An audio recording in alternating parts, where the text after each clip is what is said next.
I think we're actually burying the lead.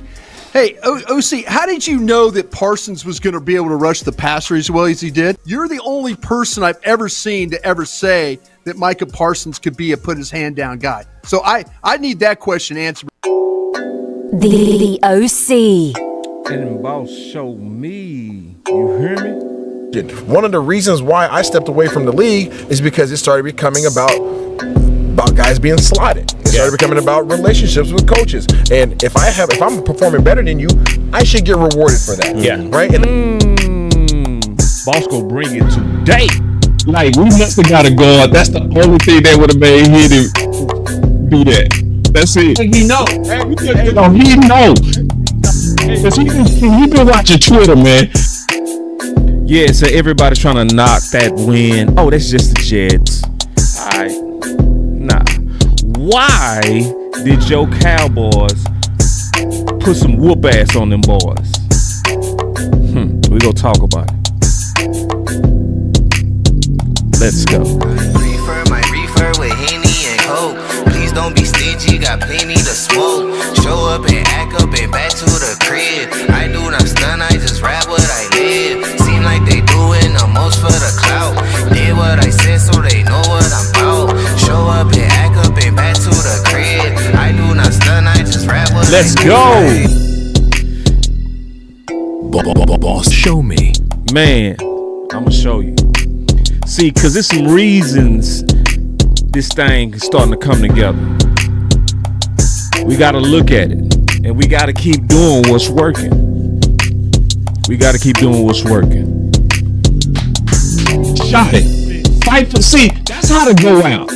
Don't go out, just sit back. Yeah. Oh, I'm gonna take Matthew Golden. No, fight for. You wanted physical. You said you wanted physical. Fight for it. Still the same, brother. Still the same. Fight for it. So we still fighting. We ain't alive. We ain't dead. We gotta get to where we flourishing. Oh my God! Somebody else said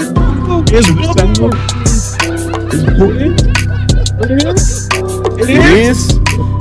It's Boss Cowboy Sports, where your voice matters. Man, let's go.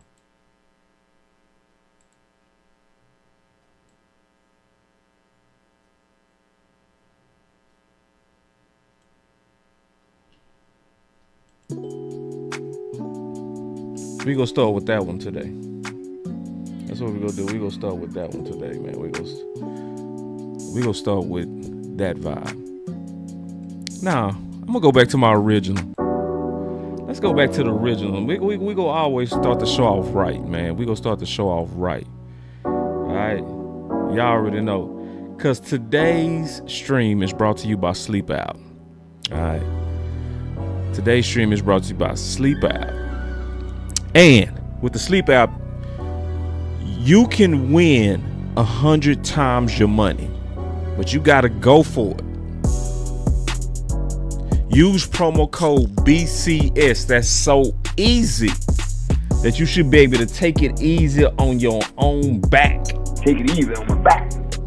And Sleeper will 100% match your first deposit up to $100 instantly. Easy money, man. All right. So what's going on?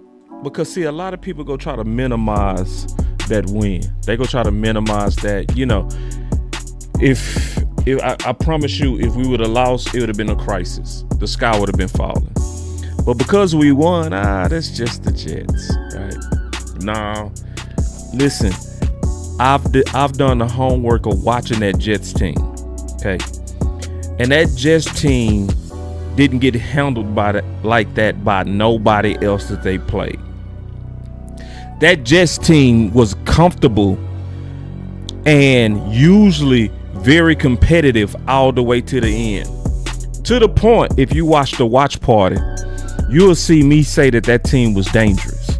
And you was going to have to basically knock that team out. You couldn't win that game by decision. You was going to have to knock them out and we knocked them all the way out. And my boy Random with the super chat say, boss, I hope Flournoy playing good don't get picked and signed. Your thoughts, but I know this team works and what trade put the team over the top. Well, it's early, you know. It's a little bit early. And what's going on with, I would say, Flournoy is doing the old-fashioned job of working his way up. Okay. So I'm gonna talk about Pickens tonight because he's a part of the overall discussion. But I'm gonna play something that's, to me, explained why we saw the type of win that we saw. We saw a complete win, and I'm gonna dig into the weeds of why I truly believe we saw the type of win that we saw. Okay. And it's gonna make all the sense in the world. But y'all know Boss, when he does content, he does it like an attorney. He builds cases. So you go have to kind of rock with me as I kind of build this case. Let me change the vibe, and then I'm gonna get into what I really believe is going on. Okay. So first I gotta change that vibe. So let's go. Listen. And hopefully that'll help you when you get to the season. Yeah. You've been in training camps with guys that mentored Brian Schottenheimer. Mm-hmm. Pete Carroll specifically is one that comes to mind, and he's talked a lot about his influence from Pete Carroll and the way that he's kind of been around it. How much have you seen from training camp so far in the weeks that you've been out here that has relayed to what Pete Carroll once did during his time with the Seahawks? Yeah, it's really, from what I can understand, it's a copy and paste. And that's not something bad. That means that Coach Schottenheimer looks up to Coach Carroll. You know, Coach Carroll has had a lot of success in his career, both at the collegiate and professional ranks. Let me pause that, because a lot of stuff that we are seeing is because of Pete Carroll. Because Pete Carroll was the guy that had competition Wednesdays. And remember, competition was the central theme of the offseason. So even he was saying that here you're going to have to compete every day, which was a direct contradiction of the former philosophy, which was if you pick them, you got to play them. So watching it, y'all know I've been shooting down our guys' philosophy for years. I've been putting all kind of holes in it, but I could see that it shifted too. It shifted, right? So I wanted to just kind of get a background a little bit of why he said that what you're seeing with Brian is a copy and paste from Pete Carroll. Obviously, he's back in it now with the Raiders, so I would imagine that they're doing very similar things. Yeah, but I mean, it's about energy. It's about competition. Real competition.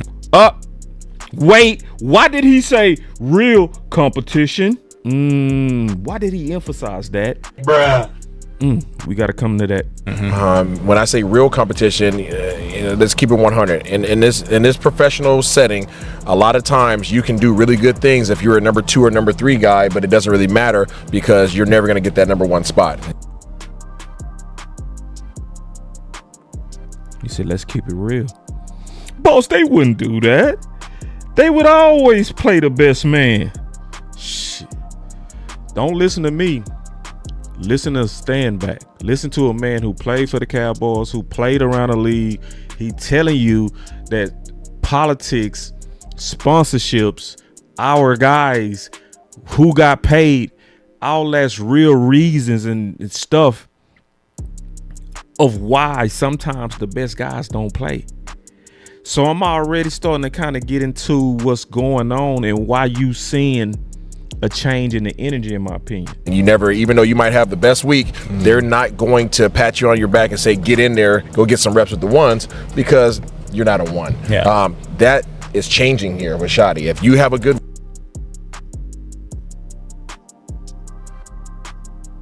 week and you're competing and doing your job better than somebody else that's ahead of you on the depth chart, that person's coming out, you're going in. So you get paid for doing well. You know what I'm saying? Like you get the gratification of, hey, my hard work is paying off. And that is very important for athletes to know that your work is not going without being noticed. So that's changed around here. The energy level, coaches are jumping around. So yeah, sometimes you got to fake it till you make it, but if you create the culture, you create the environment of positivity. You create the environment of you're blessed to do this. You create the environment that you want to be here and I want to do this. Yeah, my body hurts. Yeah, you're tired. So the heck what? Let's have fun. We're playing a kids game against the best in the world. Let's make the best of this environment. And to your point, I don't think you were necessarily seeing that over the last 2 seasons. You were.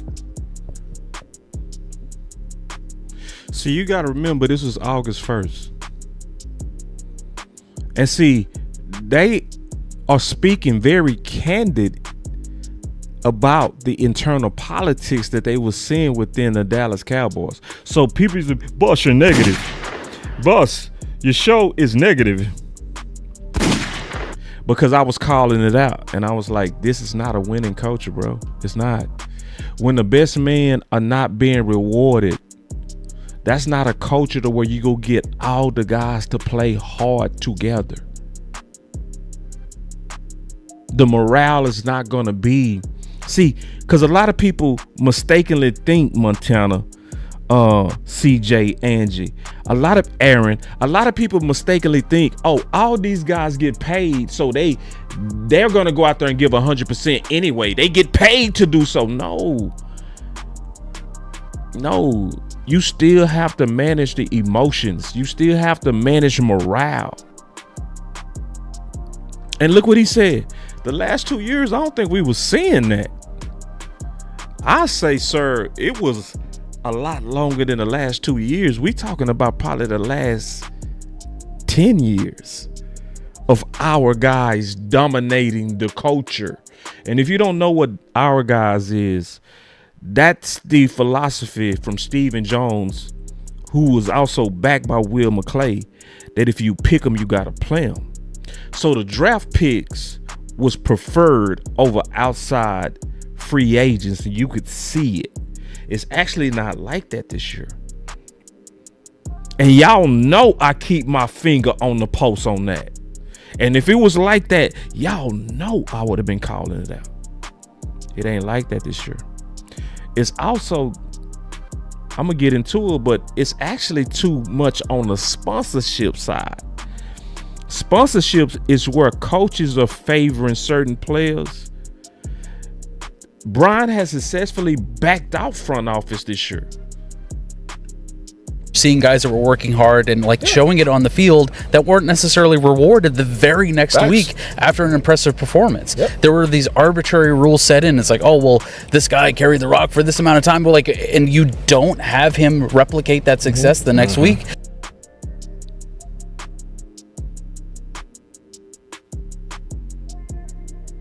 I don't think that's the case for this team right now. I don't think that's the case for Schottenheimer's staff. And that really helps your depth chart. Oh, now if you weren't listening, lock in, because now Isaiah is finna preach. He was preaching already, but the spirit finna fall on him. Like, this man is finna go all the way in there on some truth. And you gotta make sure. You can't handle the truth. You better make sure. You want answers? You better make sure, because it's finna get real. Team right now. I don't think that's the case for Schottenheimer's staff. And that really helps your depth chart. Because I guess I'm alluding to a lot right now. Tyler Booker, right, comes in here, obviously first round pick, all those things. He gets thrusted in with the ones.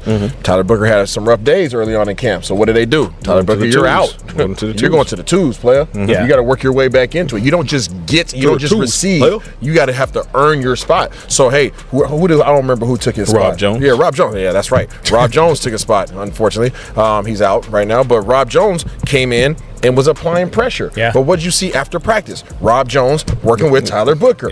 So he's saying, even as they was competing, they was pushing each other, but yet still helping each other. This breeds competition. Everybody gets better when it's true competition. Ooh, everybody gets better. Oh, don't listen to Boss. Don't listen to Boss. He just played D1. He's a wannabe. No, listen to pros. Listen to a pro that's on the NFL Network that played for the Dallas Cowboys, creditable, intelligent, one of the voices that you will hear in the booth. This guy giving you the real. He says everybody gets better. So y'all should already see where I'm going. So if you look at what was going on, remember Diggs was benched. But then Diggs played better. And then there was another guy that didn't play as good. Right? And I said that week, I say, bro, Shotty, if you real about your competition message, we should see a change. And sure enough, we saw a change, didn't we?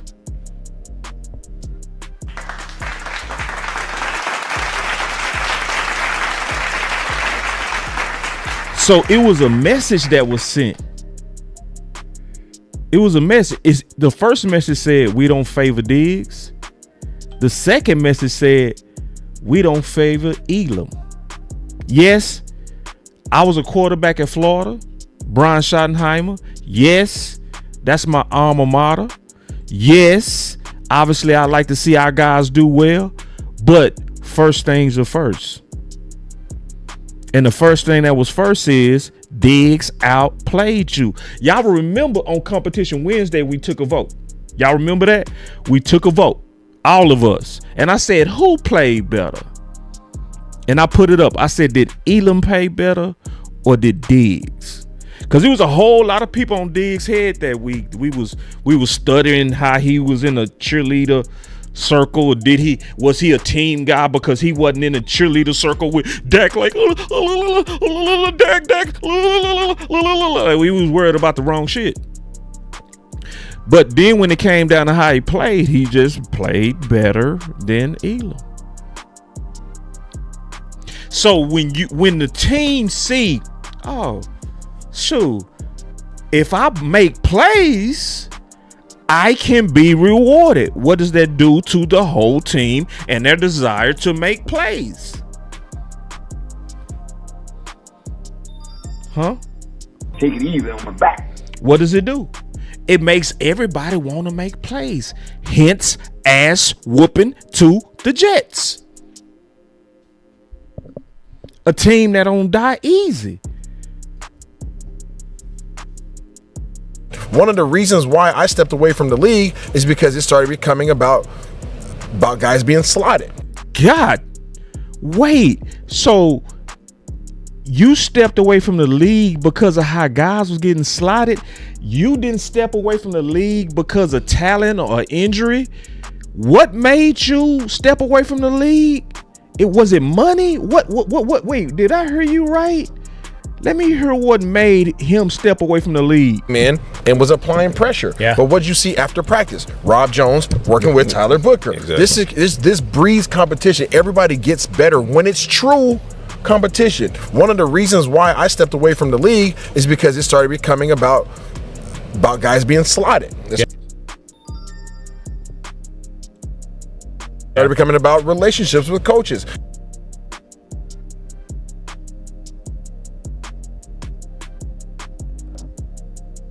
And if I'm performing better than you, I should get rewarded for that. Yeah.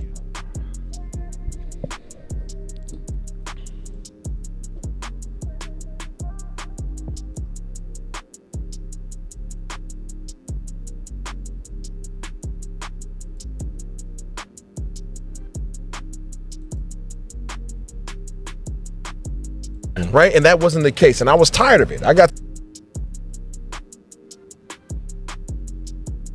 I was tired. Damn. Favoritism made this man walk away from the game that he loved, y'all. Y'all better see when Boss be talking about this stuff right here. Oh, Boss, here we go. He being negative. Bro, this is winning discussions, bro. This is a championship discussion that the executives have on her. See, everybody don't talk about this stuff. See, most people, they like to hide behind football. I talk about football. I don't get into that. I don't get into that. I just talk about football. Well, you're not getting into you ain't doing championship content. I'm gonna just be honest with you, bro. Your shit is surface. if you not go ever dive into matters of morale, well,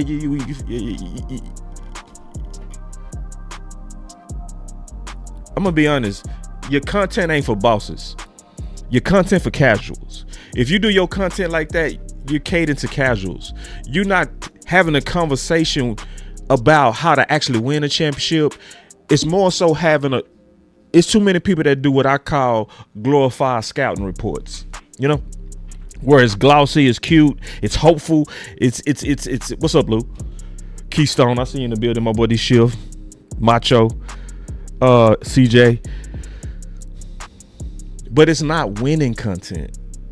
And I'm showing you that a man literally walked away from his dream. To the point where I was like, you know what? It doesn't matter what I do anymore because I'm never going to get that spot. Right. I don't have that paycheck. I'm not getting that spot. That draft so what the heck? pick, what's the point of doing it? Yeah. Right? So like, what's the point? So that's not the case here. And that trickles all the way down to the lowest man on the totem pole. It trickles all the way down, but it also trickles up. It trickles down and it trickles up. It trickles up. See, that's why we have to be aggressive on our conversations on fairness. That's why one of my most important shows is go forever be Competition Wednesday or Competition Tuesday, where we talk honestly about performances on the field and who deserve it the most. That's one of the most important shows because Isaiah is clearly telling you it affects not just the people that's playing, it affects everybody, because guess what it does? It gives everybody hope. When you see Shamar James out there doing his thing,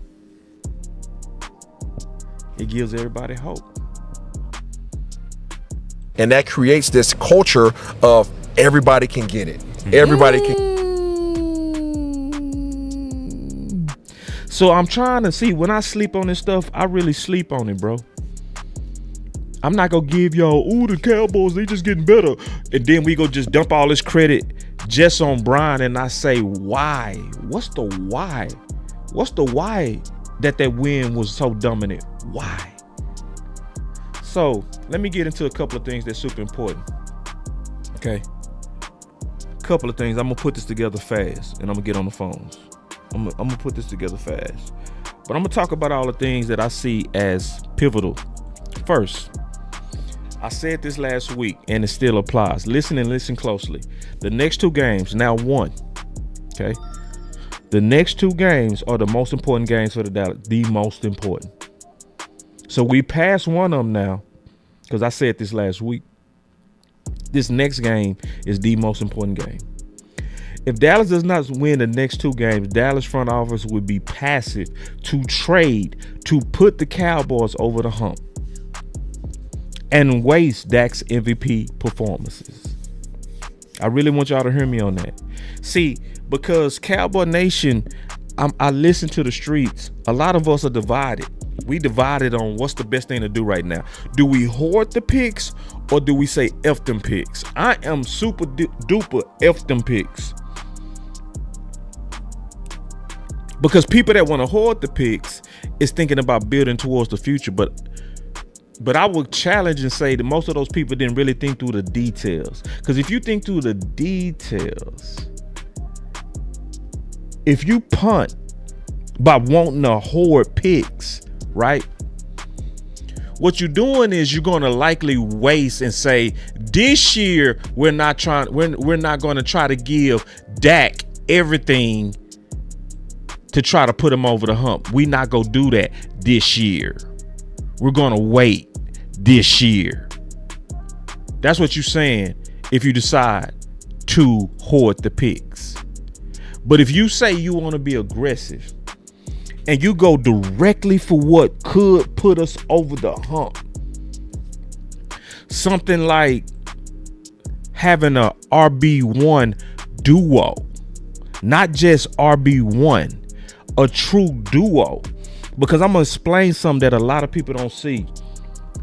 We are in a very, risky situation with Williams. It's very risky. What do you mean risky? So just imagine how you felt when CeeDee Lamb went down. How did y'all feel? A lot of people felt like, oh my God, the season is over. The season is over. And then Keystone say, Jerry would not give up those first rounds. Those are blockbuster media. Hey, we got to still pressure him, though. We got to pressure him. And I always say this, Keystone, as a professional salesperson, I've always been trained, never think for the customer. I swear to God, I've been trained that. Like, for instance, a lot of people I used to work with, they used to think for the customer. They used to say, ain't nobody go buy this product. It's too high. So you thinking for the customer. What you got to do is give the best presentation and let them decide. That's how to do it. It's a whole lot of people used to tell me when I was selling insurance, they used to say, insurance is about price. They used to always tell me that. But I was always trained that you overcome price objections with value, right? So the weaker salespeople, they would talk, and somebody, let's say they was talking to Nationwide, and Nationwide would say, yeah, my policy is $2,000, yours is $2,400, so we go stick with it, right? Because I was a real salesperson, I never budged when you was higher. I kept selling. I'd be like, yeah, I mean, they're higher, but when you look at the total value that we giving you in this policy, we actually way better. Well, what do you mean, Marcus? Well, look, if you buy a policy, we not only go give you way better value features like accident forgiveness. Like, and I just had somebody have an accident where they didn't have that product and then they rates went up. See, we automatically throw that in your policy. That's just a given with us. You would have to pay for that feature with them. Then on top of that, if you get with us, we go give you ADT. You go get all these benefits as well as like identity theft. You don't have that with them.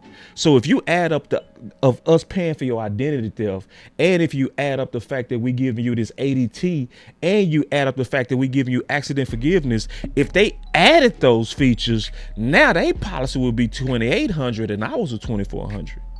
See, you have a top tier car and you have a top tier house. You need to pay a little bit extra to protect your stuff. And guess what some people would say? That makes sense. Well, other people would just, I give up because of the price. Hell no.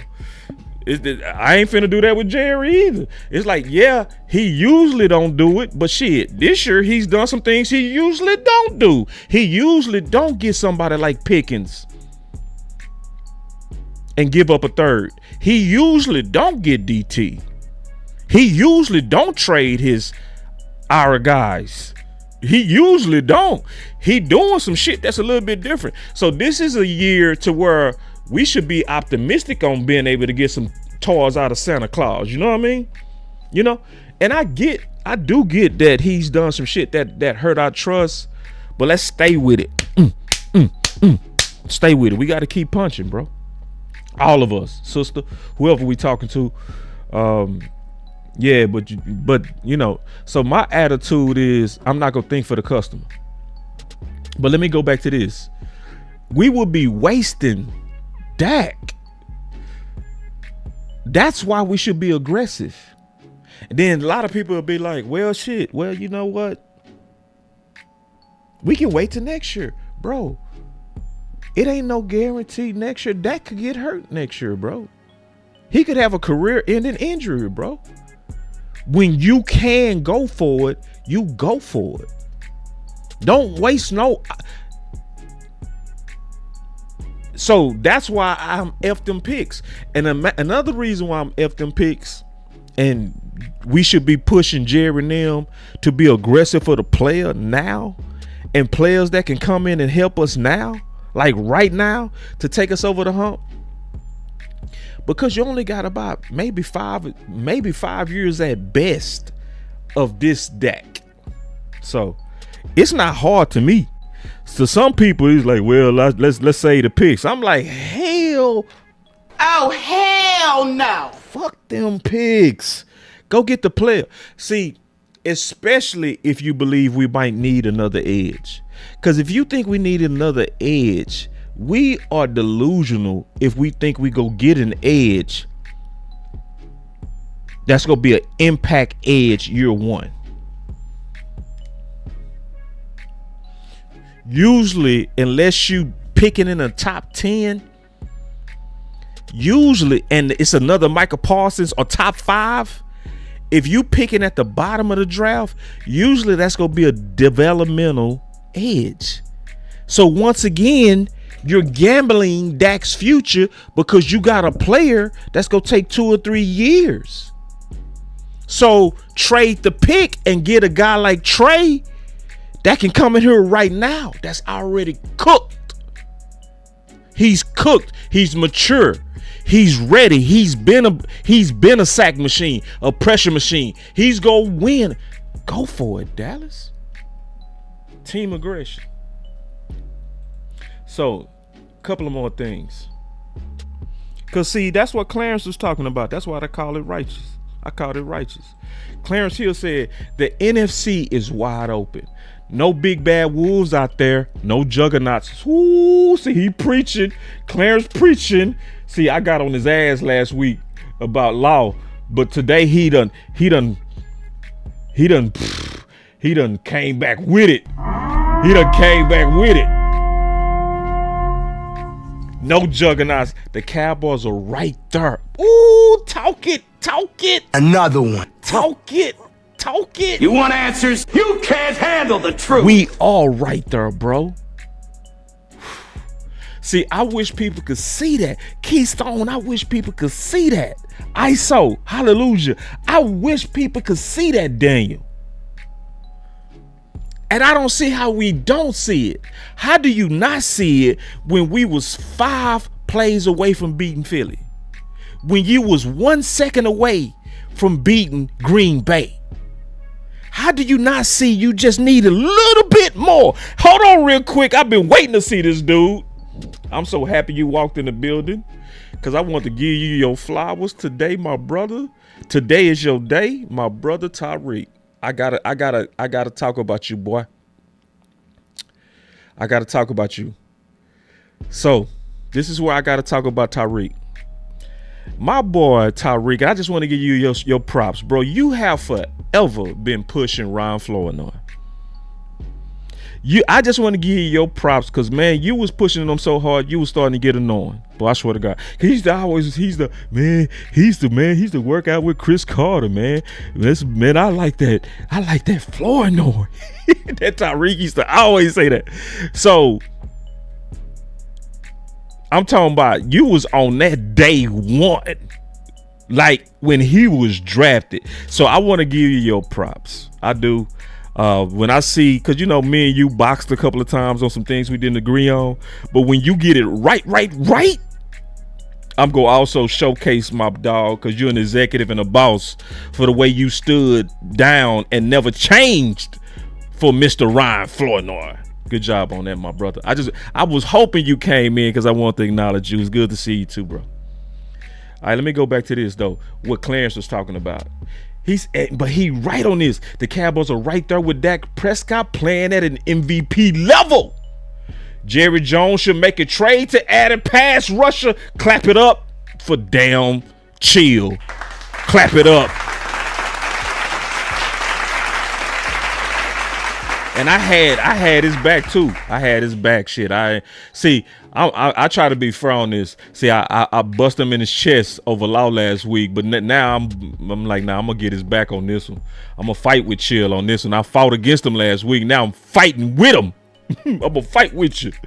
And then Newey Shrugs came in there. He said, trade for who? Fred Dean ain't walking through that door. Neither is Charles Haley. I'm like, Trey. Shit. Trey. And so me and Newy Shrugs, we going at it about, since he just gave him money, plus Jerry trades for him, he will want more dollars. I'm no Newy. I respect you, Newy, but shit, I don't bop nobody. I'ma speak my mind. I am with the shit. Bring real back. He be speaking his mind. That boy with the shit. Shit, I don't care who y'all are. I'm gonna speak my mind for my Dallas Cowboys, respectfully. Since he gave him money for 1 year though, Newy. No long-term commitment, and Jerry also said he offered Micah the highest guarantee outside of QBs. In other words, Trey is within the Jerry stated budget. Trying to draft and develop a DE would risk the best years of Dak. And I meant it, and I'm going to stick with that, and I don't care who anybody is. I'm going to fight for what I believe is best for my squad. Take it easy on my back. And what's best for your squad is for Jerry and them to be aggressive now, in my opinion. And if you disagree, call in. I ain't tripping, man. Like, we'll talk it out. You might be able to convince me. But I am absolutely F them goddamn picks. I'm like, man, I don't care nothing about them picks. I care about giving Dak everything he needs right now to go for it right now. Right now, I ain't waiting, man. Oh, let's wait till next year, man. Let's wait till next year. We ain't quite got what it takes. What the? Why y'all talking like that? Weak ass. I don't respect nobody talking like that. Man, I never believed in us this year. Then what the fuck was we doing? What was the offseason for? Why did they spend all that money? Why did they build this whole team? And how do we not believe in this team where we saw the Giants win it all twice, 9-7? How is the Giants gonna win it 9-7 and we was ready to fold because it got tough in the first quarter of the season? Man, I don't understand that. Hell no. I don't rock with some of y'all Cowboy fans. I only rock with the real ones. I only rock with the ones that's like, we fighting this thing. We ain't giving up in the first quarter, bro. And shout out to all the people who did not give up in the first quarter.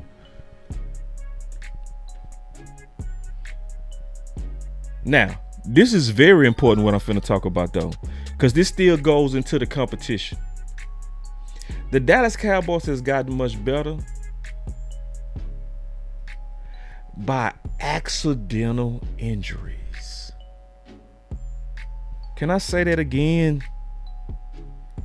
Let me change the vibe, because sometimes you got to change the vibe when you finna make a key point. Yeah, that fit. That's the vibe. That's the perfect vibe. Let me turn it up for a second.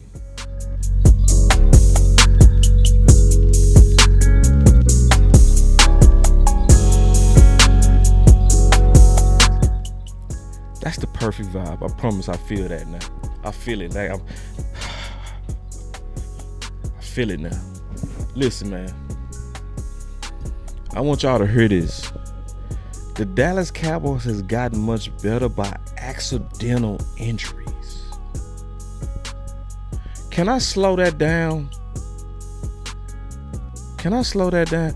Can I just ask y'all a question? Wasn't we getting our ass bummed?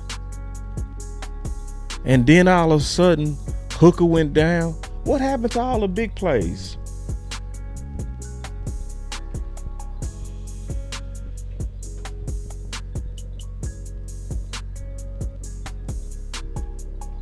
Matter of fact, let me turn off the music and ask that question. What happened to all the big plays? Because I really want us to lock in on this. And me and Lou talk about this a lot. I almost get tired of us lucking into our blessings, bro. You know what I mean? I get tired of us accidentally getting Romo, accidentally getting Dak, accidentally starting Wanye, accidentally starting James, accidentally starting Ryan Flournoy, accidentally.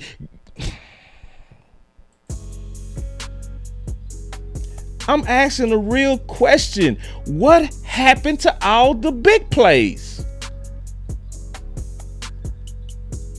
It looked like it took it easy on my back when the right guy was put out there. Take it easy on my back.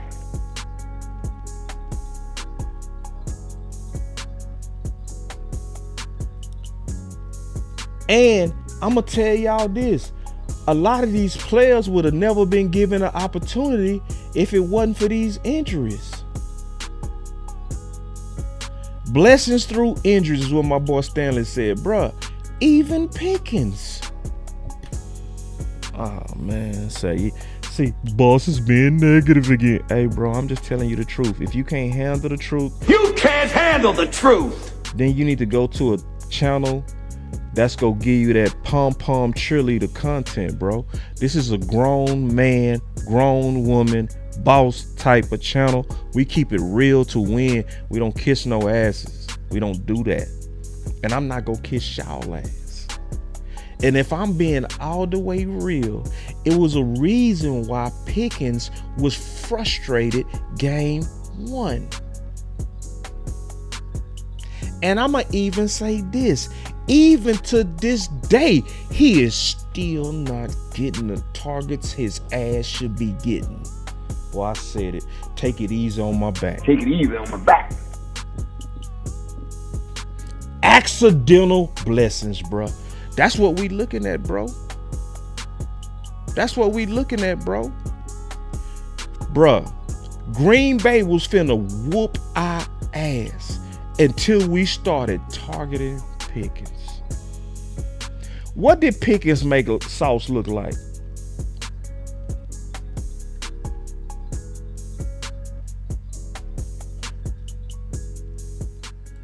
Didn't Pickens make Sauce look watered down?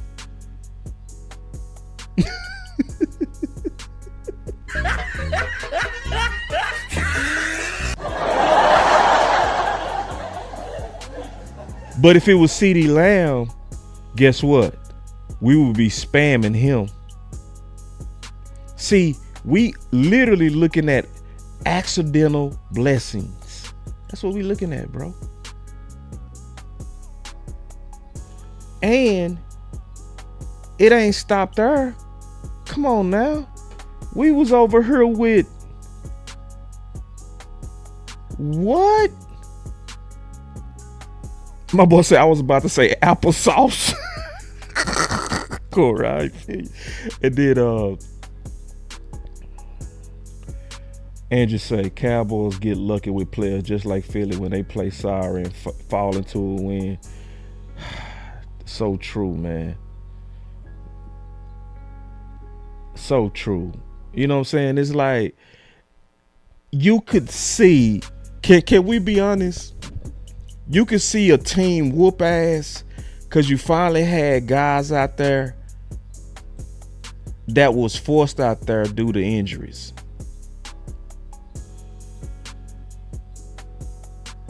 If we being real. If we being real. Boys like Nate Thomas. Boys like Shamar James.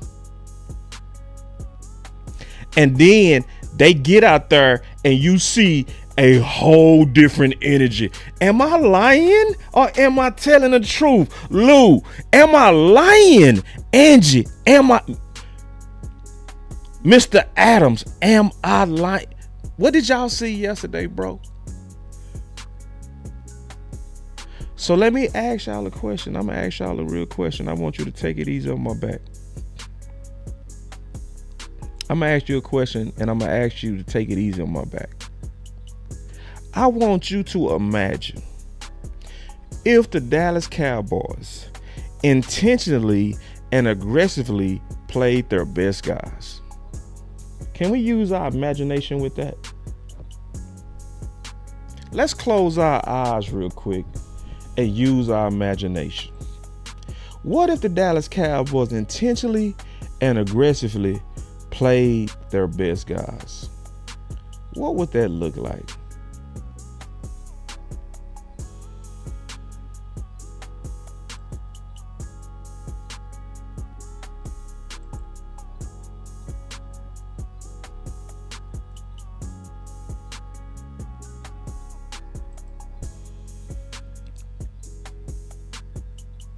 Do y'all have your eyes closed? Yeah, I heard Nate struggle, Lou.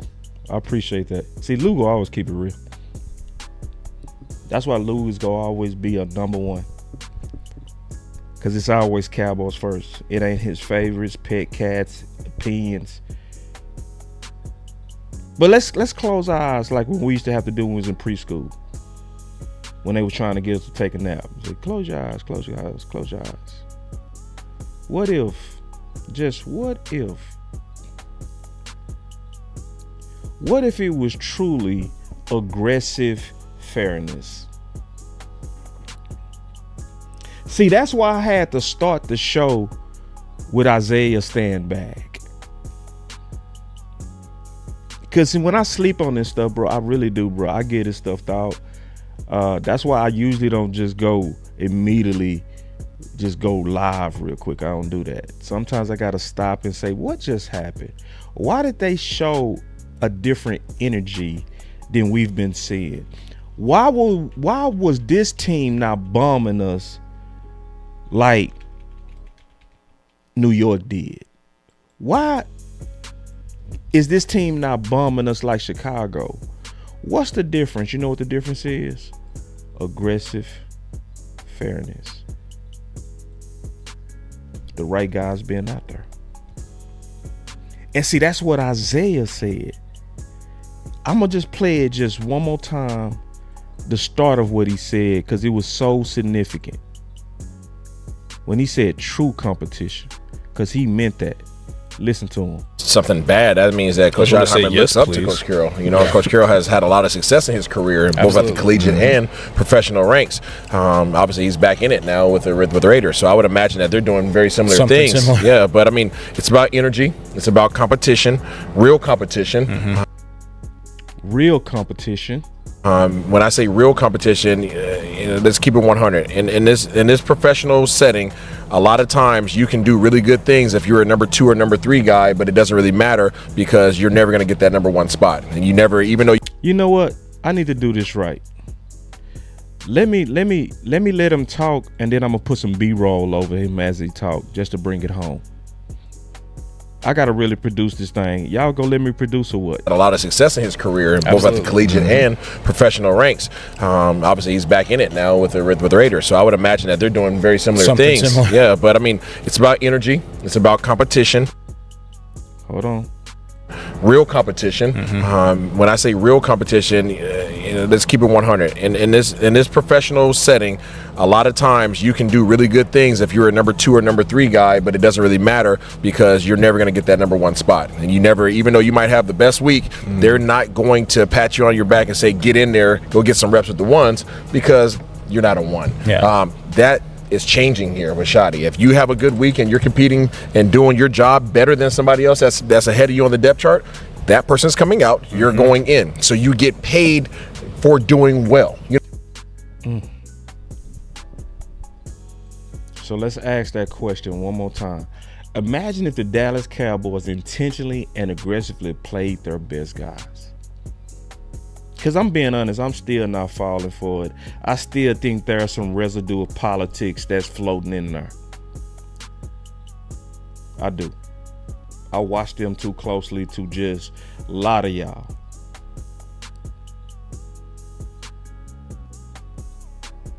So, you know, as I was just sleeping on this game and saying, what am I going to talk to Cowboy Nation about today? It's that. It's basically, yes, we do need to trade without, but we also need to handle people right within. What the fuck is taking so long with James Houston? See, I'm so sick of the excuses. Well, you know, he don't really stop the run that well, you know. He really, so we kind of slowing down his ramp up.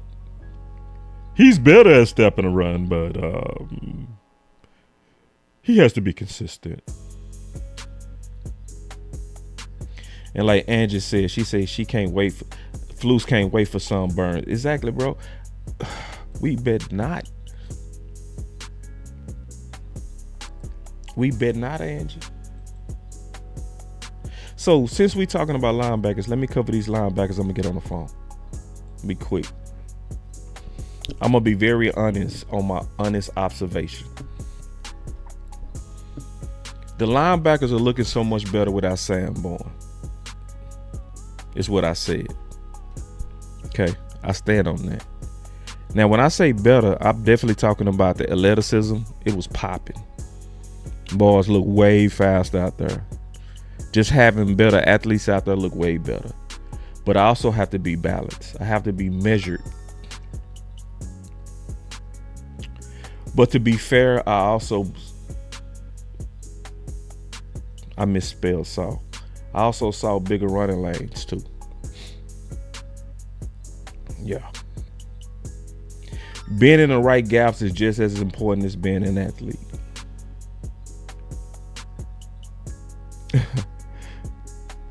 And my boy say, boss, why y'all went so hard on blue in the post game yesterday? Shit, I'm finna go hard on blue today too. I'm finna go hard on blue today. Shit. I ain't playing. This how you know I ain't lying. Cause I said that game day. I said this the game. I said that. Listen, I saw it live. And I said this live. I say, man, them running lanes got a whole lot bigger. And this is what I was saying with that. It looked like even though the linebackers was more athletic, likely somebody was missing their gaps. Because I noticed it got much bigger when Sanborn left the game. So I am never the person that's just hating on everything. I'm hating specifically. What I hated specifically on Sanborn is his lack of athleticism. But what you had to appreciate about him is that he would be where he's supposed to be in terms of gaps and run gaps. That's from what I saw. And then I got to go look at it closer. But that's what I saw from watching the game. That it looked like gaps got bigger. Now, and I never talked to John, but John said the same thing. He said the exact same thing. Well, not exactly. But he said Kenneth Murray processing is so slow sometimes. A couple of the times Dallas got gashed was because he was slow to diagnose. And that's what I was saying. I was like, bro, when he left the game, it looked like the run fits got off. Just keeping it real. And so I said the current linebacker issue, do you go with a lesser athlete that would be in the right position, Sanborn, or a better athlete that might see it slower, Murray? I say athlete. I stand on that too. The game can slow down mentally eventually, but a bad athlete would never play fast. Do y'all feel me on that? That's why I'm going with the athlete. Especially, I think we got to be patient, because how much film did Murray get at middle in preparation for that game? So when he have a whole week of study, he likely go be in the right place. So this is not the game to panic to me. I need him to have a full week of film at middle, then I'll be able to judge him. Another thing I would say is I love Lou's idea. Lou had an idea is rip the Band-Aid off and put Morris Learfire out the middle. The proper green dot. The proper green. The guy that you absolutely know is cerebral.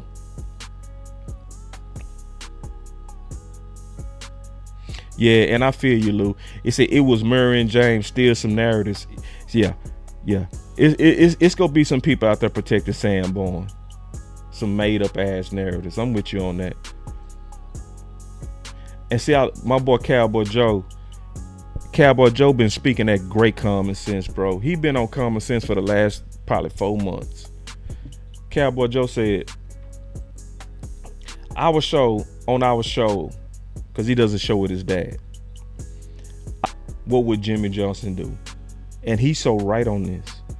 He's so right on this too. I gotta highlight what he said. He would tell Eberflus to put the fastest guys on the field. He is right. He is right. That's exactly what would happen. Sanborn would be out. Jimmy benched a slow Jack Del Rio for a younger, faster guys. He is telling the truth.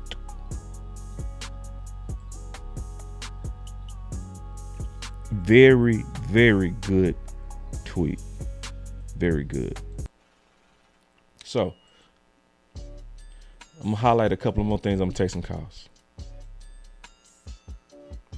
Shout out to Matt Eberflus, because Trayvon Diggs talked about that he listened. Because, see, Trayvon Diggs was putting that heat on Matt Eberflus' ass. And he was making sense, bro. I'm saying this as a corner. First of all, it makes no sense to have two top paid corners and playing 97% zone. Can I say that again?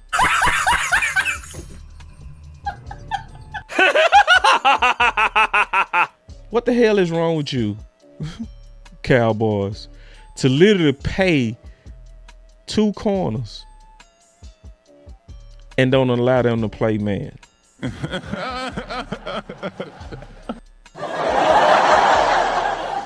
Number two, when the word get out that you run in zone like that, you become an easy read for quarterbacks.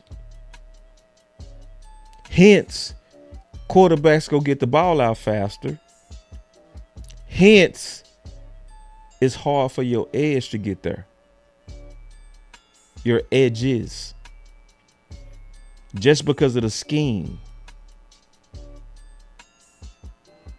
So, Diggs challenged him. Shout out to Eberflus. He listened. And hence, you saw more sacks. You saw better back end. You saw more blitzing.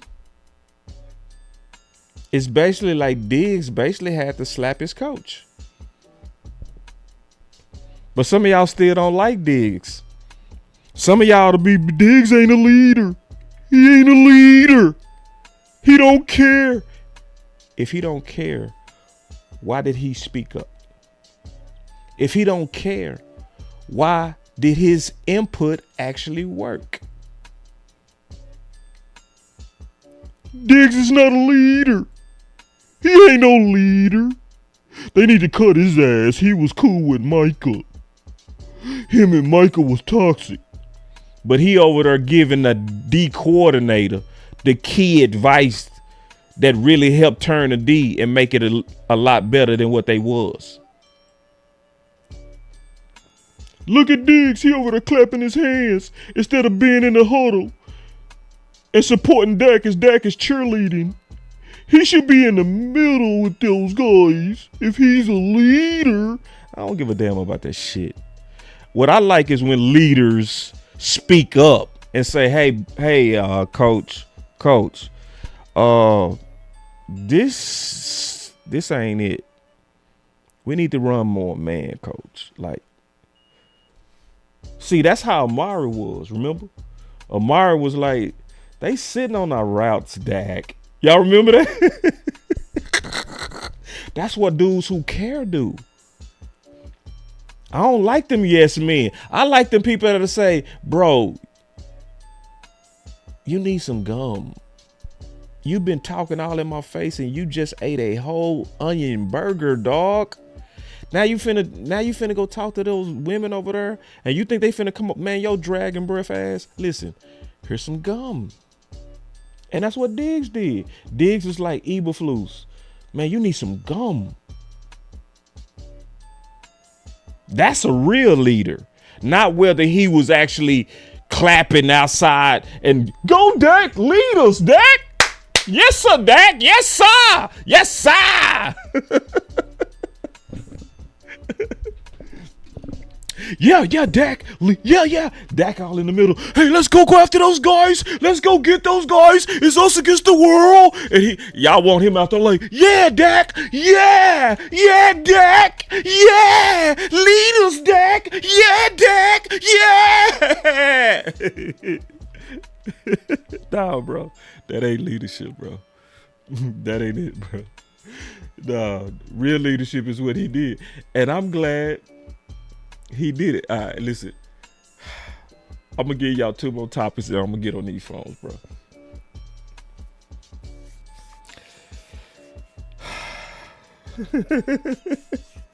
I said that boy was eating that cheeseburger. I'm talking about onion breath ass boy. And see, that's why I can never rock with some of these dudes.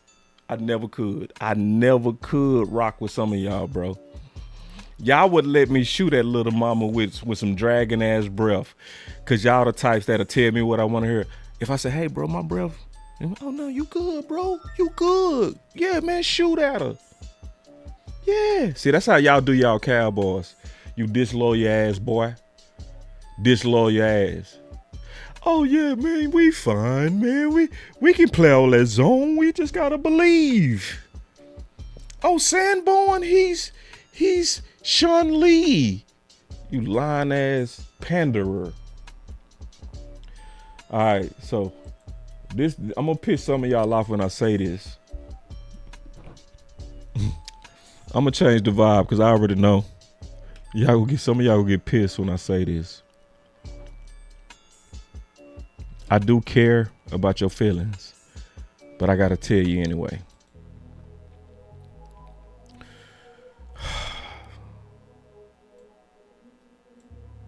Before I say this, I need y'all to take it easy on my back. Take it easy on my back.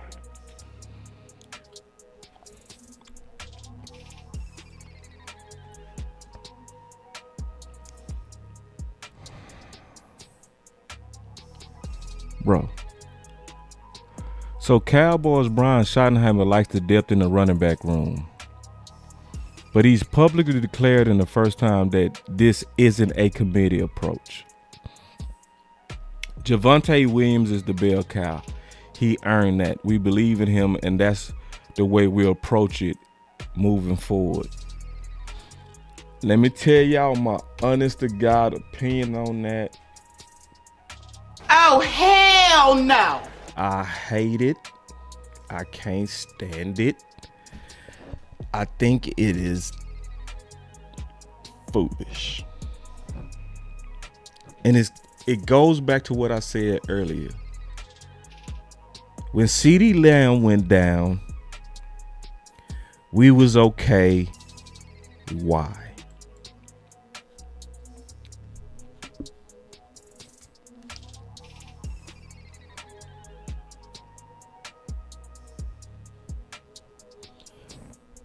See, this is what I don't understand, Lou. How do people understand it with receiver, but don't understand it with running back?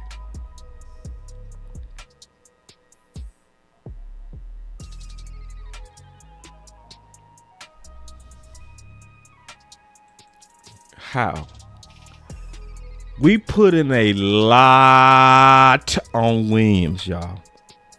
I really want y'all to understand that. That type of commitment needs insurance, especially a back that was previously injured. Now, this is the worst part. Even Zeke had quality insurance in his prime. Zeke insurance was McFadden, Morris, Dunbar, that you can count on. Not who you hope is going to develop, not who you just give them a chance ass shit. Like, Alfred Morris was already an established dog before Dallas. He was an established, dependable pro.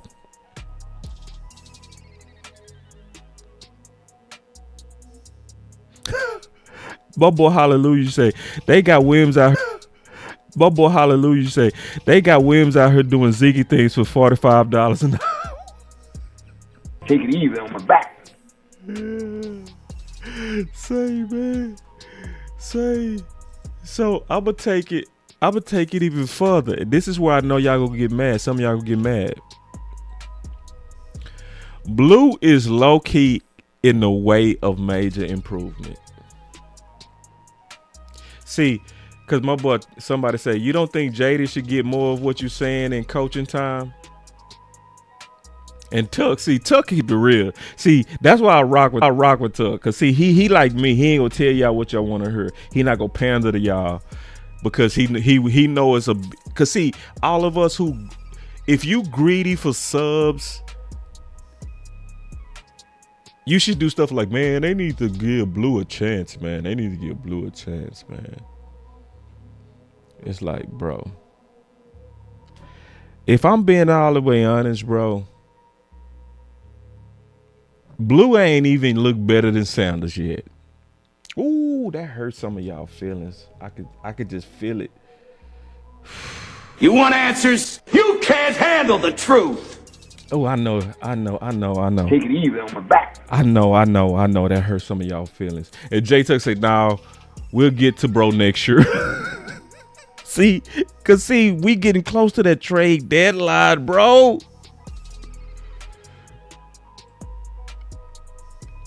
And we can improve now, but this is what I'm gonna do. I'm gonna be patient. I'm gonna give Blue a couple of more weeks. And my boy say Mafia boss, bro. Don't get me started. But that's true though. See, truth only telling the truth. Can we talk about all the backs who under the lights look better? See, Rick Ross talked about that money look funny in the light. See, if we been honest about who looked better under the lights, Mafia looked better than Blue under the lights, y'all. Deuce looked better than Blue under the lights, y'all. Now Sanders looked better than Blue under the lights, y'all. Just being honest. Now, I will say this though. Angie made a good point that they need to use Blue correctly. I would want to see them attack with Blue more on the edges where maybe his speed could be an asset, because I'm not really seeing the asset of Blue in between the tackles yet. But I'm going to give him, some more time, bruh. I don't want us over here over hoping in Blue to where we not willing to do what we need to do to just improve that room and then redshirt him and say, hey, bro, we'll see you next year. Straight up. And this is the last thing I'm going to say before we get on these phones. The last two things I'm going to say before we get on these phones, that's going to hurt some of y'all feelings. But I need y'all to listen to me, because I'm telling you all the things I slept on. Ferg is not winning like he used to.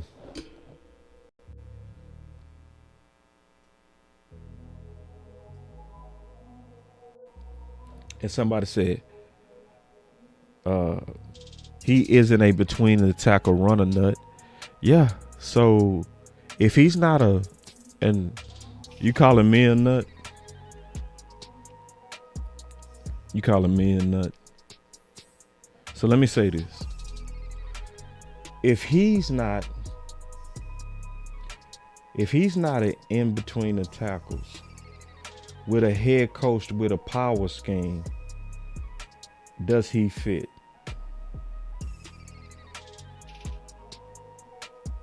It's a very simple question. If you admitting yourself, and I think you call me a nut. See, I ain't gonna retaliate because I got the mic. I could bully you. I ain't gonna do you like that. I'm gonna just talk ball with you. And when I cut these phones on, I want you to call in. Especially if you call me a nut. But if he's not good between the tackles, and you have a power running scheme does he fit? Okay. So let me go back to this. Please listen to me. Ferg is not winning like he used to. And a lot of people go to, man, he leading all the tight ends and catches. Take a look at what he's doing. Take a look at what he's doing, though. Is Ferg winning like he used to? Is Ferg catching across the middle? Is he going across that middle? Is he giving you that vertical game that he was giving you early? We ain't seeing that. We seeing bootleg. We seeing a lot of misdirection. See, I'm telling the truth. And me looking at that tight end room, I'm going to talk about this more on Competition Wednesday. Me looking at that tight end room, that thing needs some juice, bruh. And it's time to see more Ferg Span than Ferg Schoon. Because, see, I know we like Flournoy. I do want y'all to know this, okay? And listen to me. The same guy who trained Ashton Genty in the offseason, Real Truth, trained Flournoy this offseason. So a lot of people are saying, man, Flournoy, he looked different. Let me tell y'all something. I'm telling you the truth. In the offseason is where you make your biggest gains. I called Real Truth as they was playing. And I said, hey, bro, I just want to let you know, Flournoy is going off. He doing his whole thing. And he said, yeah, man, what part of his game is he really doing? I said, what I'm seeing is very strong yak. He's shaking balls off of him, bro. He looks strong. He said, we worked on that. We worked on that. I said that to say this, because remember, the whole thing started with us talking about competition. If the same trainer got Ryan Flournoy ready, wouldn't it make sense to also throw out there who Real Truth was working with by the name of Brevin Spanford?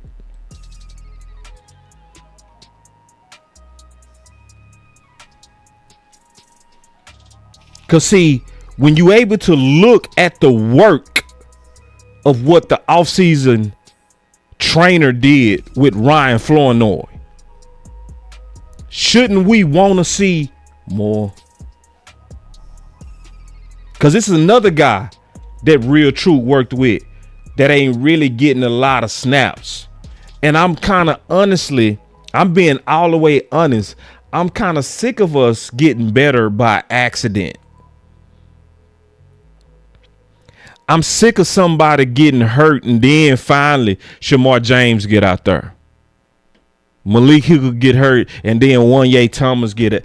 So do we need another concussion for us to see Span and then be like, oh shit, Span balling? It's like, bro, he was always right there, bro.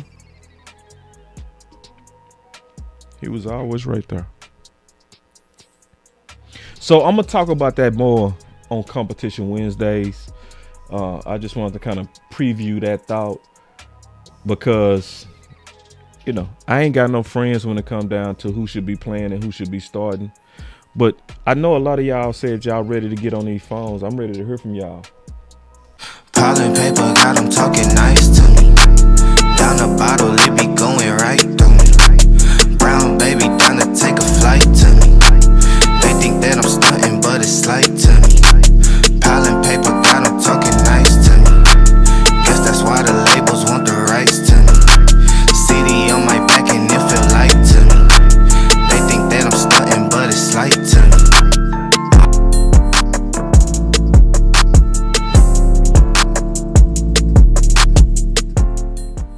right.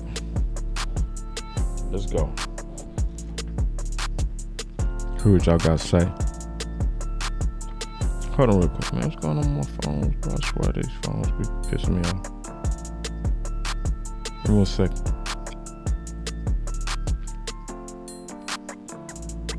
Oh, these phones be acting so janky. Okay.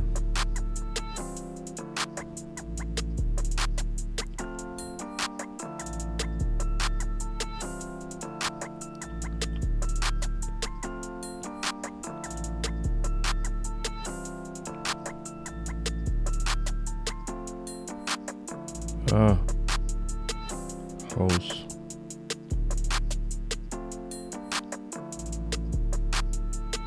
Y'all give me a second. Get these phones going.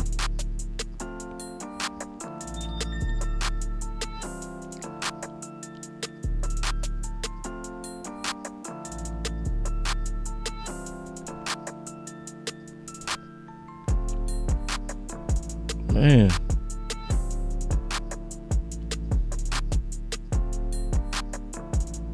There we go.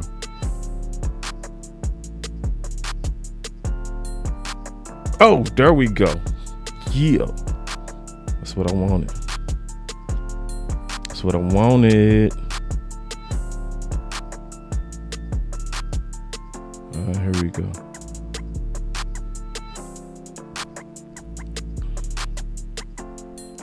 There we go. All right.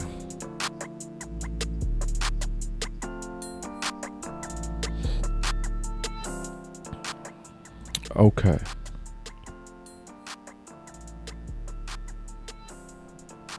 All right. 214. Hold on real quick.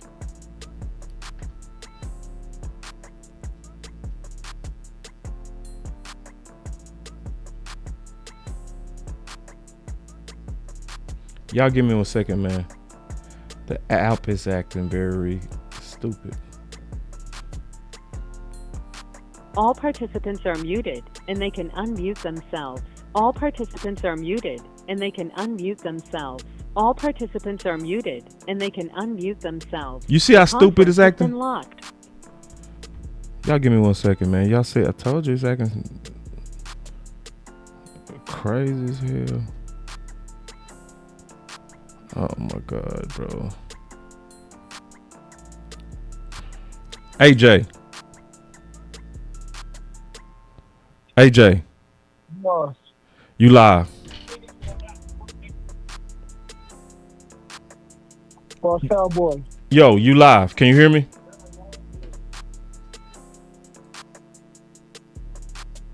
AJ.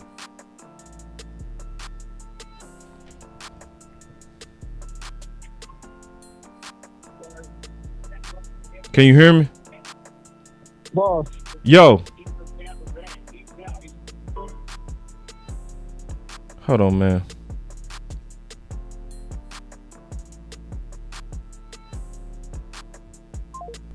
Y'all give me 1 second, bro.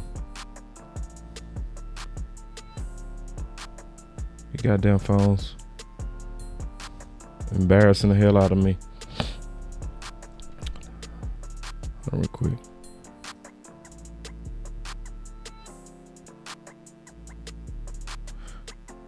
Chris 214.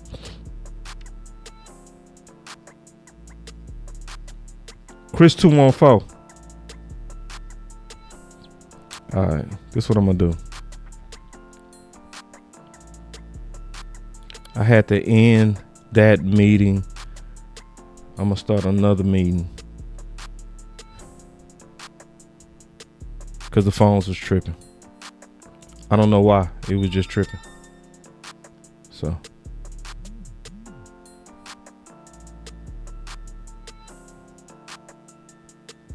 y'all call back.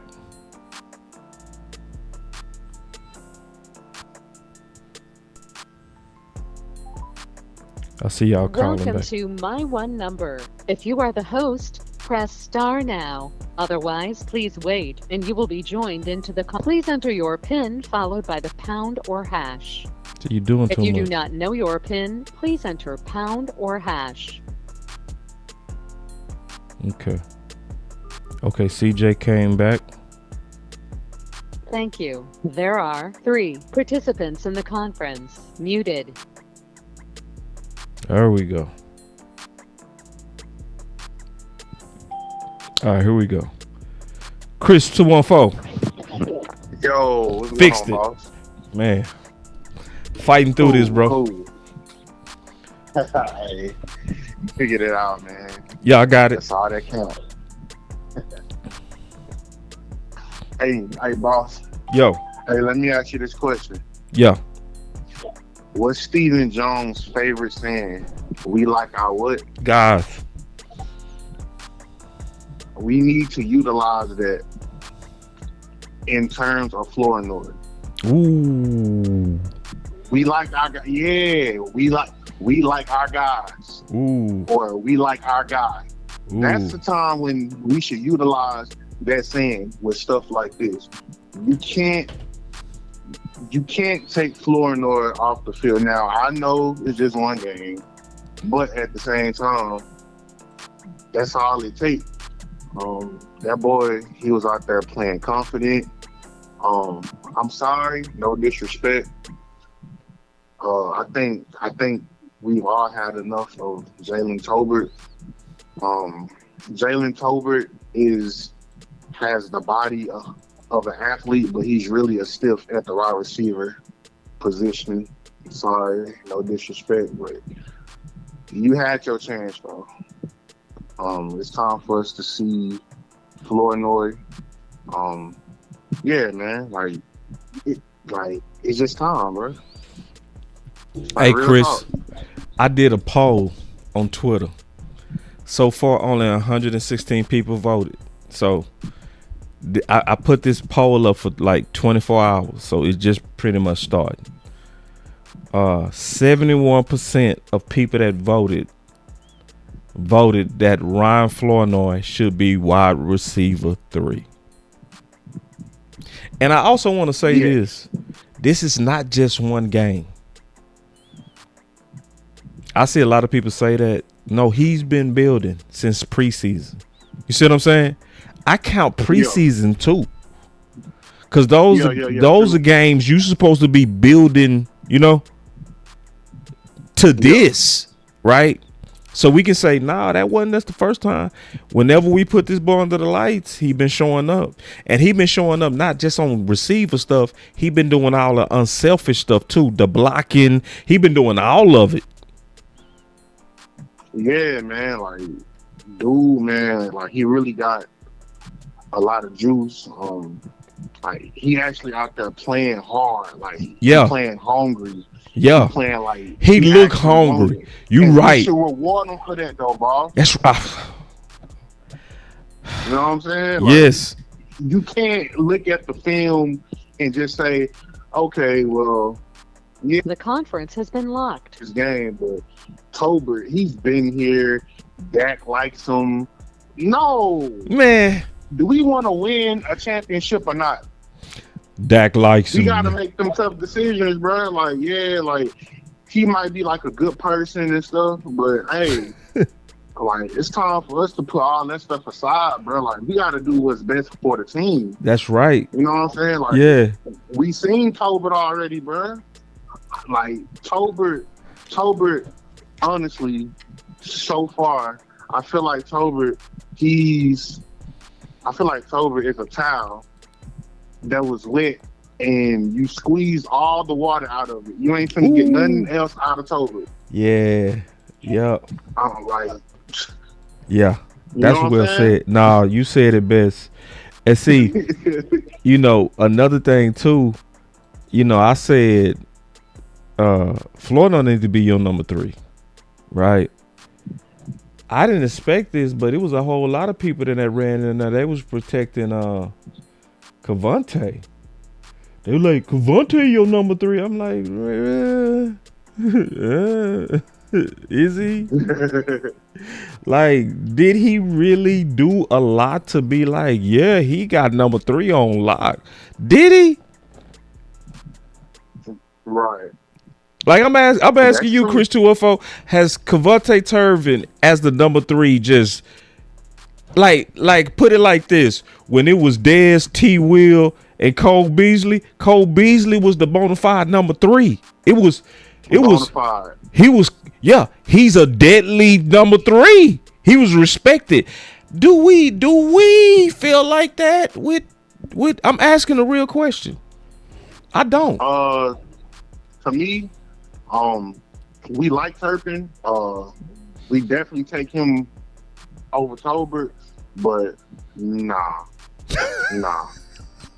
That's what I mean.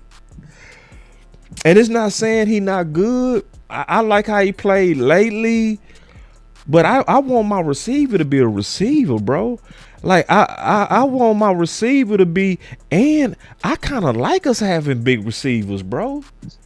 That's right. When was the last time we had big weapons? Right.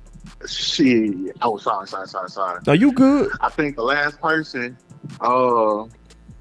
Bryce Butler, and that was when Dak was a rookie. Man, and he was dope with Dak.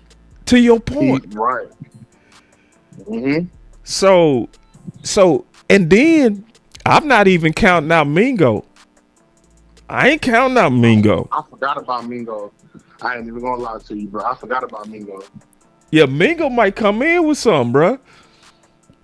I won't be surprised, bro. I want receivers, dog. I don't want gadgets. You know what I'm saying? I want receivers, and I like a dude that'll go out there and block. Yeah, that 19 look good on him too.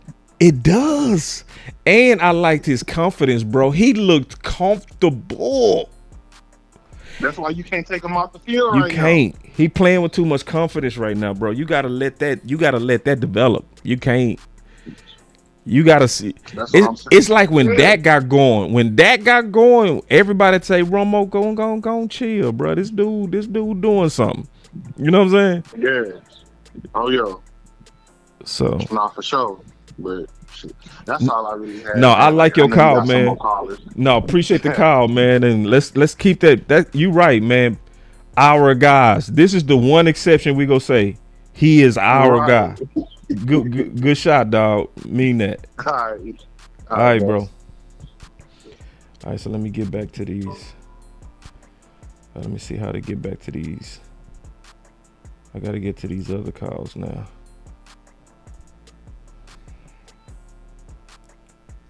Y'all forgive me, man. I'm being so janky.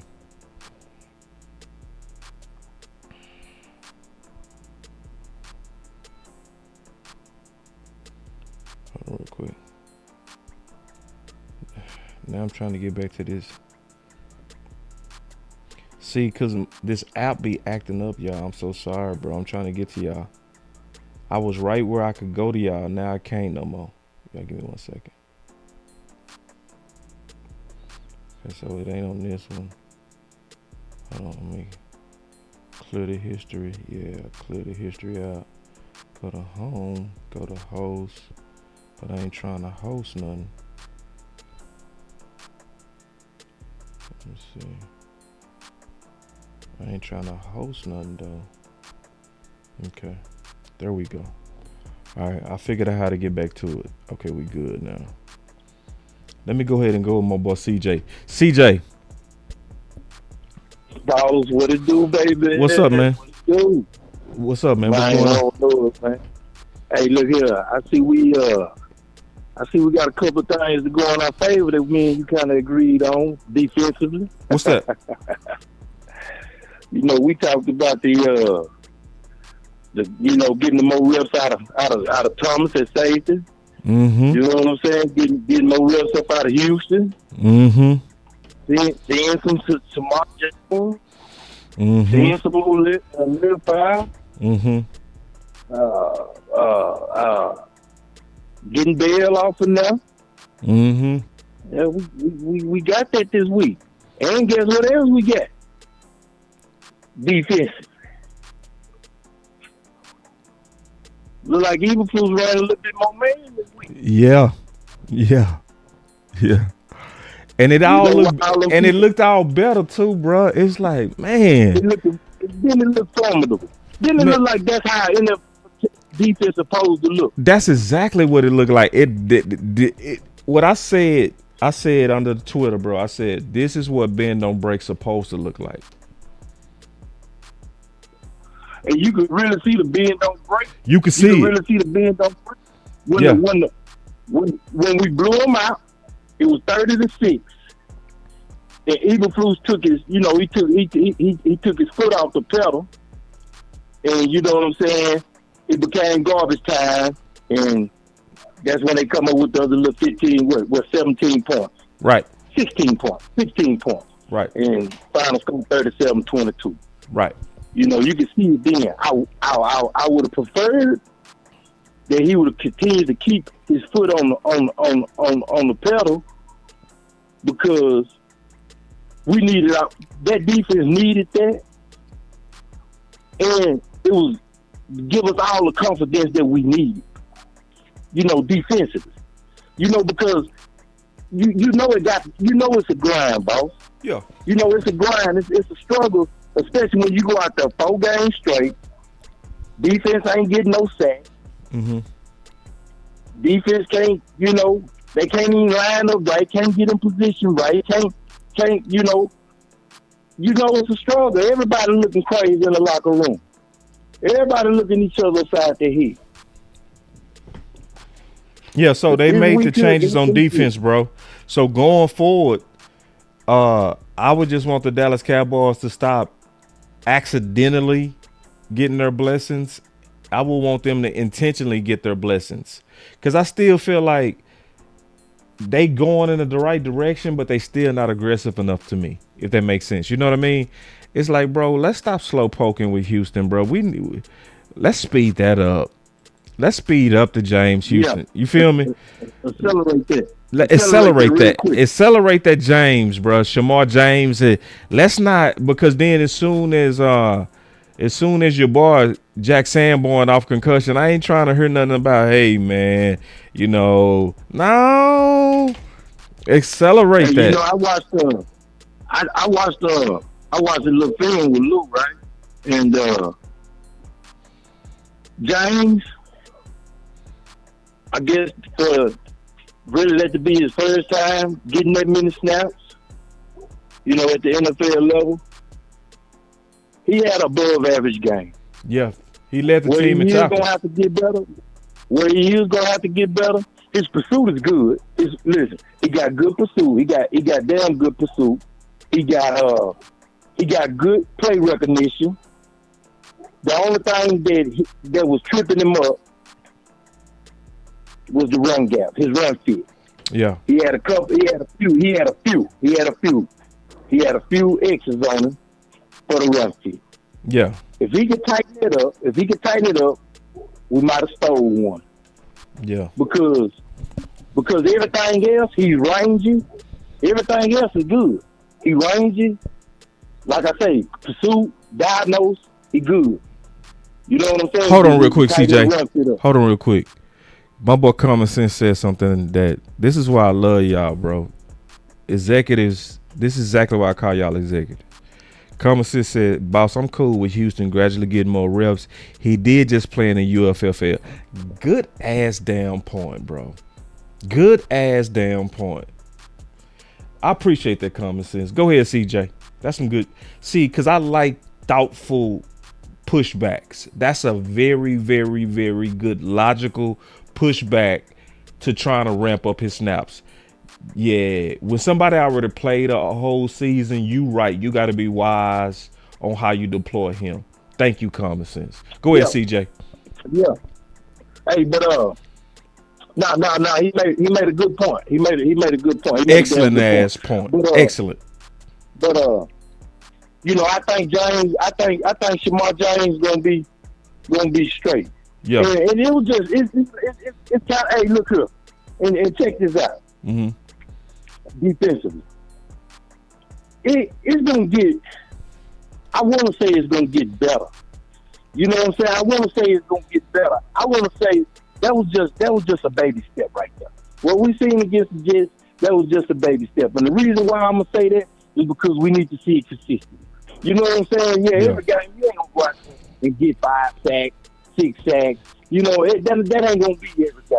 Right. But you need to be able to go out there and get some stops. Because with the way that the offense is clicking, the way that the offense is humming, now I'm going to get into the offense. The way that the offense is humming, man, look, people ain't even really seeing what they seeing in Dak.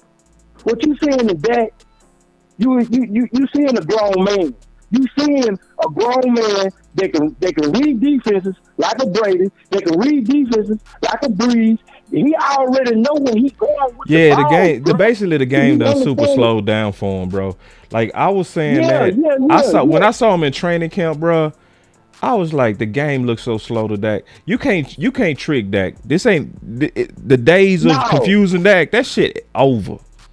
Yeah, this ain't year 2, year 3. Nah. Ain't none of that. That ain't none of that. This Dak right here.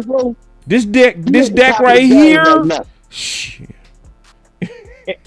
and then people ain't even realizing, like, when we had the Jason Garrett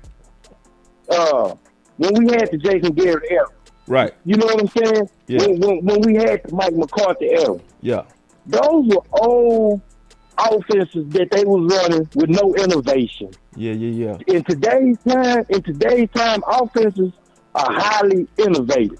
Mm-hmm. When we look at the Shanahan's and the LaFleur's and you know, when we look at that side of the coaching tree, when you think about the quarterbacks that they had, even going back to Gary Kubiak. Gary Kubiak took Jake the Snake Plummer, brought him to Denver, and went to what? I believe he made it all the way to the AFC Championship game with. Jake the Snake Plummer wasn't like that. But when you look at the Shanahan over there with San Francisco, look who he doing it with. Look how he won games with just the Mullins, the Brock Purdy. The list goes on. Because it simplified what they're doing, makes it easier for a quarterback. For a person like a Ryan Flournoy, he's supposed to be able to go out there and eat. Because, brother, we're going to get you all the separation you need. Yeah. Just not off your ability, but this is what I'm designing. This is what I'm drawing up. This is what I'm creating. Y'all go out here and run this. You won't be wide open a lot of times, just running the wide open. Yeah. I mean, you know, Brian Schottenheimer, he was just somebody that was overlooked. You know what I'm saying? People thought he aged, and it's like, bro, he was really everything we've been needing, right? In a lot of different ways. I also love a couple of things. I always love former quarterbacks. I love former quarterbacks. They see the game different, right? So like Kellen Moore, even though, you know, he had his option routes and stuff like that, the responsibility of the quarterback where they getting everybody lined up and they got to keep up with so much, they always doing trigonometry when everybody else doing pre-algebra. You see what I'm saying? So when that type of person is, you feel me? When that type of person is your head coach, bro, they able to keep up with the innovations because they minds just sharper, and that's what we seeing with Brian. I want to say one more thing too, CJ. Even though we seeing the improvement in Dak, and we know, and you know, people, I could tell you study the game. People that know what they're looking at know the game is fully slowed down to Dak. Because see, Romo said the game slowed down to him after year 7. You know? He said that's when I really start seeing the game, right? But I'm going to tell you what's still aggravating me, bro. I hate this talk like Dak is just like the first time we've seen him ball out, though. I know you ain't saying that. I ain't saying that. No, but I hate that people out there like, this is MVP. Like, you ain't seen Dak go crazy before. No. That got all the potential and upside, man, to actually, you know, get us off of the big game. You know what I'm saying? It's just been like we done had some teams, man. Even with Romo, I'm gonna say this. Even with Romo, man, we had some teams, man. We should have done some damage, man. 2007. We done had some seasons. 2014. We done had some seasons where it was all favorable and lined up for us to go do some damage, bro. And we didn't because either we got out coached, we wasn't prepared. We out there like a deer in headlights. You know, even when we didn't even have top level defenses, we still was in range to do some damage, and we didn't take advantage of the opportunities. We didn't take advantage of the opportunities. That year that we went 13-3. Matter of fact, we went 13-3 with Romo too. In that, and ended up with the first round back. 2007. Mm-hmm. Like killed. Mm-hmm. Giants killed us, Green Bay killed us. Mm-hmm. You know, just coaching, man. And I'm gonna say this though. I'm gonna say this right now. Dak is a much better professional than Romo, hands down. Yeah, I believe that. Yeah, that's hands down. Yeah, he's a way better professional, bro. Dude, every year he come back slimmer. You be like, damn, bro. He always working on something. He always come back better. You be like, bro, I thought you was skinny last year. You even smaller. Yeah, I gotta get faster. You like, he takes his off season. He almost every year the off season workout person of the year on the team. Your quarterback, your hardest worker every year. That was not Chubby Romo. Hey, Romo might be down there in wait. Cabo. Cancun somewhere. Cancun. So chubby ass. Want to go play golf? You hear me? Man, and that's why he stayed hurt. And see, people don't want to say that though. See, they don't want to say that he stayed hurt because he ain't take care of his body, bro. That's right. He couldn't shake back. Couldn't shake back. And see, how do you not have a six pack with back issues? Hey, check this out. Because I know you got probably some other calls and stuff. Yeah. Something interesting happened today. Jermaine, I don't know if you can get this up on your screen right fast, but Jermaine Pratt was released by the Las Vegas Raiders today. Mm-hmm. Jermaine Pratt was drafted with the Cincinnati Bengals. He's been in the league. This makes his seventh season. He was drafted in 19 though. So to me, it's really a sixth season, but I get how they count it. But anyway, the man done averaged over 100 and some odd tackles the last 4 years. He wanted to be traded back in February of this year. Cincinnati let him go. Vegas signed. Well, Vegas, from my understanding, everybody in disarray over it. Like, they got some issues going on internally with their coaching staff and players. I guess players ain't agreeing to what's going on. Maybe coaches might not be agreeing with what's going on with the play. But they let him go. And I'm saying this to say, man, we need to look at him, man. I like that idea. Man, we need to look at him, man. No, I like that idea. Listen, bro. That's a tackling machine, they bro. Cut him, man. They cut him. They can have him on the plane in the morning. They come down and let us talk to you, man. Let us lay eyes on you. Tell us what went on. We did with Pickens. Hey, what went on? Hey, we did that with Pickens, right? Pickens looked like he was a counselor. See, we ain't gonna tell the truth. We ain't gonna tell the truth on that shit. But Pickens, bro, like when you let him go for a third, bro, and you could have had him and DK, bro, it was something. It was some smoke. But you're right. A change of scenery, bro. Maybe let's go kick some rocks. Right, because this man got real numbers. No, I'm looking at it. I see the numbers. The numbers stupid. Yeah, like when you got 80. So that's what I'm saying. Look at his interceptions. Look at his pass deflections. He can play it all, bro. Look at his tackle. The man getting over. I'm gonna have to look at. I'm gonna look at his film. I'm gonna look at his film.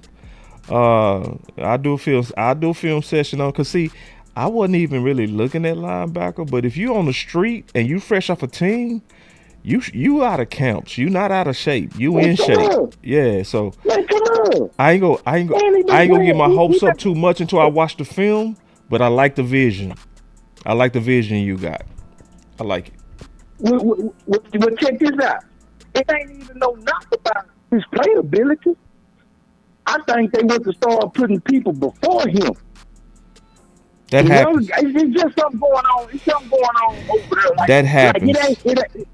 It ain't no knock against his play. Right. It's just basically like, man, he got into it with the coaches, man. And basically they saying, yeah, we just gonna go and get him. And we might got some others that we finna ship out. He's not the only one on that team that's having some problems with whatever is going on inside their organization. Yeah. But they went on and shipped him out first, though. Yeah. It sometimes be stuff like that. You're right. Let me get to these other callers, man. Good call, CJ. All right. Man, CJ, he brought that. All right, so let me go with my boy AJ. AJ, you live. Boss, what's good, baby? How you doing? Man, I'm chilling, man. How you doing, brother? Man, I'm doing good enjoying this victory Monday. And that was me talking to you earlier on Twitter or X. See about you gonna do the calls. Okay, yeah. Okay. Yeah, because I remember you asked, am I taking calls? Yeah. Hell yeah. Yep, definitely. I want to say shout out to Shotty because he is the first coach to do what he said he was going to do from jump. I want to give a shout out to Clay Adams and his offensive line because we was down 4 starters on the offense. Yeah. Yeah. Stats is playing MVP football. We've seen it before. With all that being said, boss, we gotta go get a nigga. Man. We gotta go get somebody. Oh, Mr. Nasty. Let's go get him. Let's go get Kamara. Let's go get Brees Hall. Let's go get Tony Pollard. Everybody that I was talking about during the post show yesterday, let's go get one of them, man. Yeah, bro. You know why? You know why you go get one of them? Because one of them 3 we just named scored that touchdown on that breakaway, right or wrong. They score on that breakaway. Every one of them we just named absolutely scores on that breakaway. Absolutely. Tony Pollard, Kamara, every one of them. Yup. So this is why you go get another running back. Because boss, we could go on a run, boss. We could beat the Panthers next week. The same way we beat the Jets. I expect the same type of beating, honest to God. Especially with Rico talking. I'm so glad Rico talked, bro. Did you hear Rico? We gonna set you up. Man. We gonna set you up. I was so happy he opened his mouth. We kept you over here and you rode the bench most of your whole tender, to be honest. So you talking like you was over here still me running through shit and you wasn't. So stop all that. Yeah. We run through the Panthers. We own Washington. For some reason, we never beat Denver. I don't know why, but hopefully we could beat them this year. Yeah, then we got the it's going to be tough. Then we got the Cardinals, I believe. Then we got the bye. Yeah. Boss, we could go on a run, and Jerry need to take a swing at the bat and go get somebody because it's going to take is a little oomph for us. I agree, you know what bro. I'm saying? That's all. I agree, man. Because we going to end up rolling with the offense, and it's like, all right, we just need something else to take us over the top. And Jerry needs to make that swing, boss. He need to make that swing, bro. And see, Lou finna come out with one of them fire shorts, man. I supposed to be doing something with him with that. And he basically talking about the danger of passivity. And when you think about those 11-6 teams, we was always like a couple of players away, bro. Like we was like a Bobby Wagner away. You mean the 12 and 5 teams? Say it again. You mean the 12 and 5 teams? Oh, the 12 and 5. Sorry, 12 and 5. Right, my bad. The 12 and 5. Thank you. We was always like a couple of players away or one player away, bro. Yep. That's how I feel now. Like that's why I feel you. Like we gotta, because see, people playing with this Williams shit, bro. They playing with it. They over here like, oh, Williams enough. But if he tweak his ankle on one of them pivotal games and you stuck with just Blue and Sanders, that offense is gonna be different. You're fucked. Plain and simple. Now it's gonna be that gotta be perfect. Right. And that's immediately what it's gonna go to. Dak has to be perfect. And Williams ain't enough. We know y'all like Williams. But he ain't enough. Williams. He ain't enough. He not enough, bro. We need to go get a running mate for him. Man. He need a running mate, bro. I don't see how people don't get that shit. It's like, because if we didn't have Pickens right now, where would we be, bro? Real talk. We'd be fucked. Yeah, we'd be fucked. Yeah. It ain't no way. It ain't no way out of that. So this is why everything is going good. You go get your reinforcements. Yes. You feel me? Because now we can rest. We're looking so good at the wide receiver position.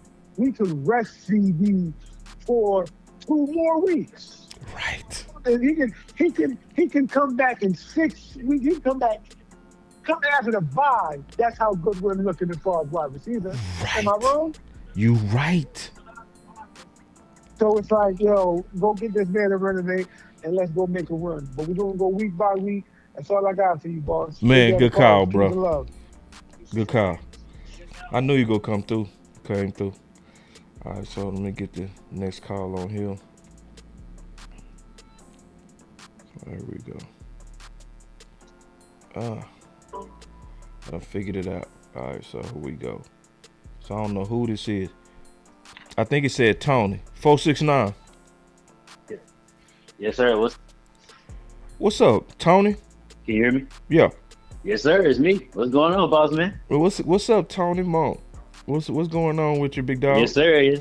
Hey, man. I told you I need to get with you. We need to talk about these draft pick situations, and obviously I know that the takes have changed over recent weeks, but okay. I've definitely jumped on board to, get another RB1, being that of Breece Hall or an Alvin Kamara. Obviously, I love the option of Tony Pollard possibly coming back into Dallas as well. Yeah.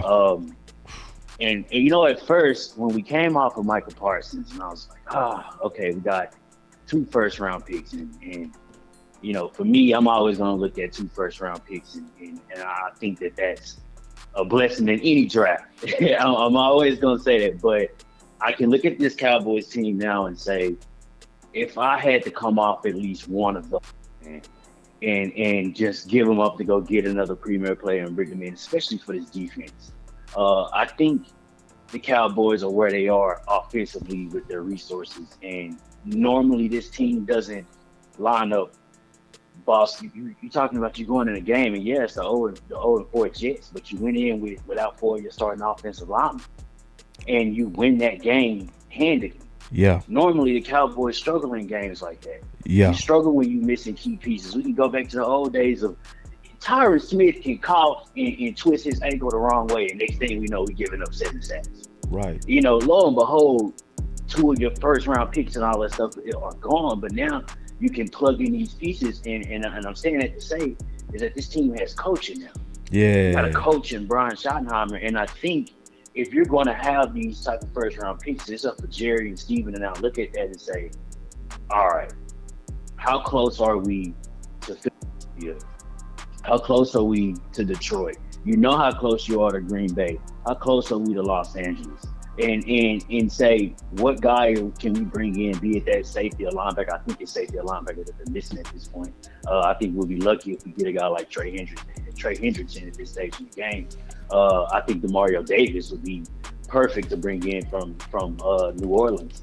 But when they can kind of verify how close we are and then bring in that guy, I'm not asking my defense to go from 32 to 10, right, in a span of the next 10 weeks. If we can go from 32, Boss, to 13, I think we'll be doing 1,000 miles per hour, man. So I love the idea now of being able to come out with these first round picks and going to go get a guy. If we are as close as we think we are, this team will fight. I can see that now. This team will definitely fight. I think you are obviously slated to pick up some steam over the next coming. You got Carolina coming. You got Washington coming. I think all of these teams are very beatable. But for you, I think there needs to be some loading up for the back end of the schedule coming up when you do got teams like Detroit and those guys, and you got another matchup with Philadelphia waiting. Obviously, there's still Washington on the schedule twice. I think you need to start loading up for these teams, man. And if Jerry and those boys think we got a shot, then yeah, we need to do something with one of those first round picks. Now RB1, and my take again has changed since I've been listening to you over the last couple of weeks. I think you really got to revitalize Williams at this point, and unless it is Alvin Kamara, I don't see a world in which Breece Hall or Tony Pollard does start in front of him. And hey, you do a 1A 1B thing, and Shotty comes out. I get it. And Shotty comes out and says, "Well, he's bell cow now." It ain't a whole lot of change in the bell cow conversation. I'm still. Well, I say this, bro. Let me. The reason why I had to hit you with this shit, cause see, it's to me, it's cause see, people got to realize I was talking about I wasn't shocked at Williams, bro.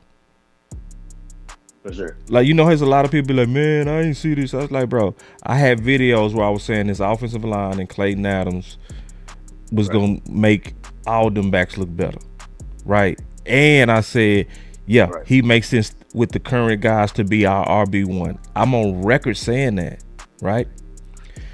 Because I'm looking at the vision of putting talent with that scheme. So if you put a Tony Pollard ish motherfucker with the scheme, you feel me? A Nick Chubb. Yeah, no doubt. I'm gonna tell you who else go bonkers in this scheme. Rico. I would have agreed with you. I agree with you on that one. Man, you put Rico in this scheme. Shit. If you put another, we look like that's it. Cause then if we hold up, they say my stream tripping. Hold on real quick. Y'all give my stream a second. Let's go come back. And see, I think y'all making a mistake, bro. Because I'm seeing people say Rico is mid, Rico is all right. Okay, what was Williams when he was in Carolina? Can y'all tell me that, please? See, you see what I'm saying? What? Huh? See, when Williams didn't have this run scheme and when he didn't have his offensive line, what was he? Oh yeah, different. He wasn't doing that well. He wasn't doing shit. That's out of his rookie year. Yeah, that's out of his rookie year. But now all of a sudden, we got all this faith in him. Now it's like, bro, is it the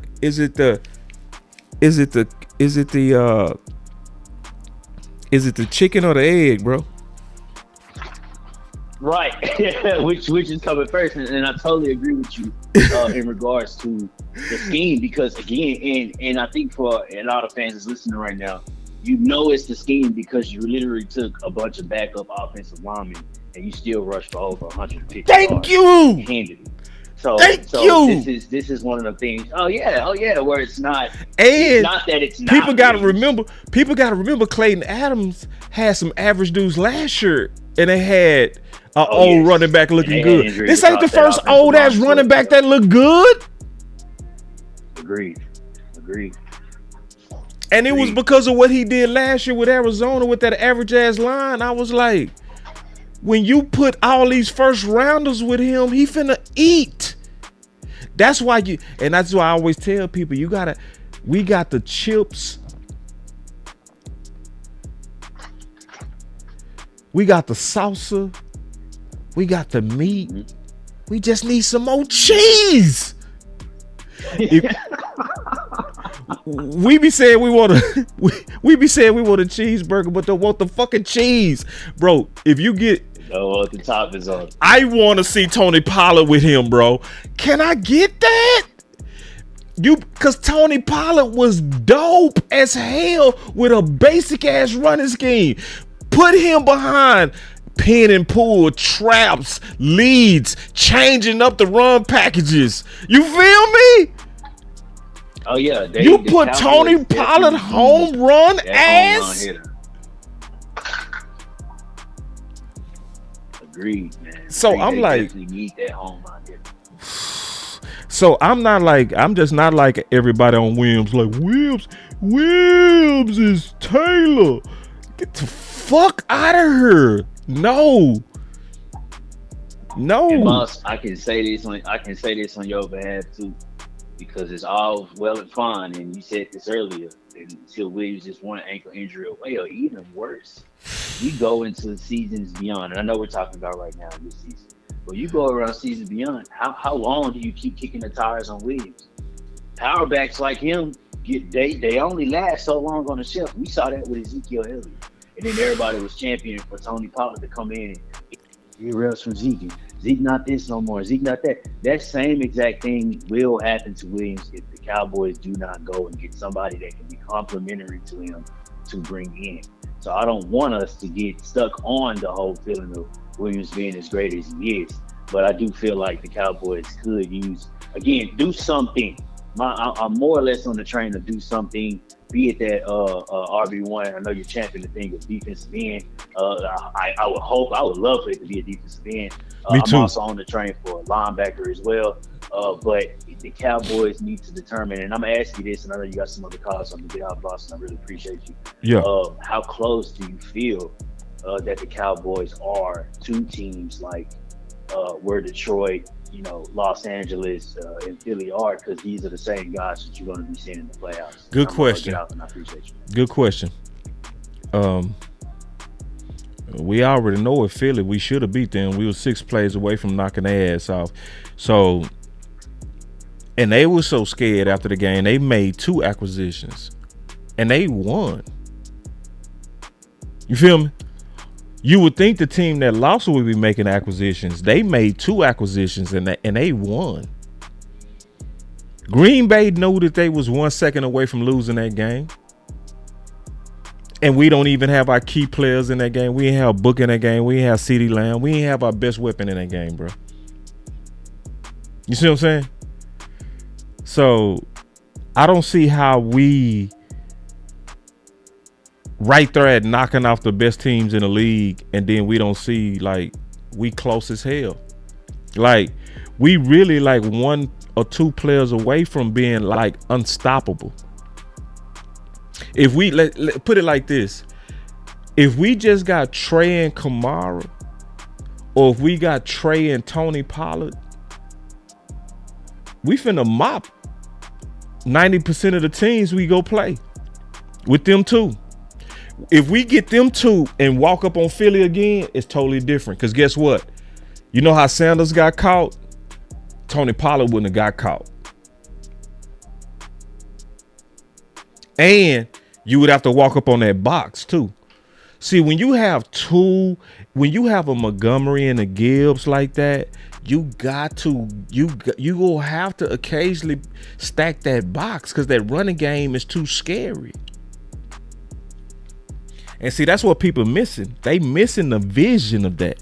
That's the vision. Is like, bro, get running backs that's so damn dope and scary that it make teams have to respect it. And if teams have to respect it, that means CeeDee Lamb them go have more one-on-ones. I don't get how people don't see that. So anyway, I got one more call. 214. Hey, what's up with it, boss? What's up? Who is this? Hey, this Big Cam Nosey, man. How you doing? Good, bro. How you doing? Ash. To get back there at that quarterback. Yo. What you think about that? I don't remember Overshawn playing a lot of edge at all. I think he gonna have Parsons didn't either when he came from Penn State. Yeah, he did. And I always thought that Overshawn was probably a little bit more athletic than Parsons was coming from out of Texas. Especially what he was asked to do. Whoa. You said Overshawn more athletic than Parsons? Looking at his tape, looking at his Texas tape versus looking at Parsons' Penn State tape. The way that Overshawn played the ball, the way that he played the coverage, the way that he played rushing the passer from the middle gap, from the A and the B gaps, just the way he was getting back there at them quarterbacks. I mean, that dude nasty, bro. Now, I did like how Overshawn was flying around. I just didn't see the athleticism of Michael Parsons at all. But he's always been, in my opinion, Overshawn, like he's always had, I called him a Donovan Wilson striking mentality. And he will always be that. He's gonna be, I call them strikers. Like they don't just hit, they try to take your head off every time, you know? So, yes, sir. And I felt like Overshawn is more physical than Parsons. I just don't think he's more of an athlete. I think Michael Parsons athletically is crazy. You know, anybody that's 250, 260 run a 4.3. Yeah, that's nasty. Yeah. That's nasty. So, but you right though, when Overshawn come back, we gonna be that much better, bro. But at this and I'm point, just thinking about a lot of the rushing the quarterback at this point, and also that spy that we've been missing for quarterbacks like Hurts, Jaden Daniels, and people like that. We're gonna come up to play. I'm just thinking about that spot position as well, because you know Overshawn get that sideline to sideline, and he a monster. Nah, he nasty, man. Nah, Overshawn is dope, but if I'm being all the way honest, I don't trust Overshawn fully. It's because at some point these injuries are stacking up, so it's like, yeah. And that's why I said this. I know it probably pissing people off, but long term, I would probably trust Morris Lewis-Fowler over Overshawn just because he's more durable. The playmaking, right, Overshawn, but the durability. If we really believe like availability is more important than ability, then that means Morris should be your preference if you want the availability. You see what I'm saying? You know, because Overshawn keep having freakish ACLs, bro. And then at some point, I gotta start saying to myself, do you have some degenerate knees? Do you have, you know what I'm saying? Do you have some, you know? And I don't want to be kind of. How would you go about running that linebacking group when it is time for him to come back? Would you put him there at middle? Would you put him at will? How would you run him out there to kind of help those freakish accidents? I'm leaning on now. I'm leaning on Morris Lewis-Fowler being the middle linebacker. Yes, sir. Yep. Yes, sir. I'm ready to rip that. Yes, sir. I want him to be the green dot. See, Zimmer said that he had green dot potential last year as a rookie. So, and everybody, that scouted him at Notre Dame saw that he played all over the field, and which you can't do unless you're smart. You can't go play strong, right? The nickel, the middle, the weak side, the strong side, and be always where you're supposed to be unless you he's one of them coaches on the field type, So people like that will be able to line up everybody and stuff like that because he played all the positions. You know what I'm saying? So I think it's a time for him to assume the middle linebacker position. I think he has the mentality and physicality, and I think he has the frame for it. Because when I studied middle linebackers have to be able to take collision. He's the most physical linebacker on the team. Yeah. So he is, put him at middle, really put Murray at the strong, put Overshown at the weak, and I will put Overshown at the weak only because I would want to kind of pitch count him. I wouldn't want him to come back and then be like, go! I would want him, I would want to put him at the weak side because that's how we prolonged LVE for a little while. And then he started getting hurt again when they put him in the middle. You know what I'm saying? It's too much of a high collision. I want him being on the weak side, kind of cleaning up. That's what I would want for Overshown to answer your question. And I spoke about these linebackers because, to me, honestly, even past the second running back that we want to go and get, I think this is the weakest position that we have right now. Is that linebacker? Yeah. So, and plus, it doesn't. The linebackers that we have, they don't fit Eberflus's scheme. And even Sanborn, he's just too slow. He's too slow. Run the scheme. So yeah, he's too slow, bro. I mean. Yeah, we got to do something at linebacker quick because, I think our season will ride on that linebacker position if we don't.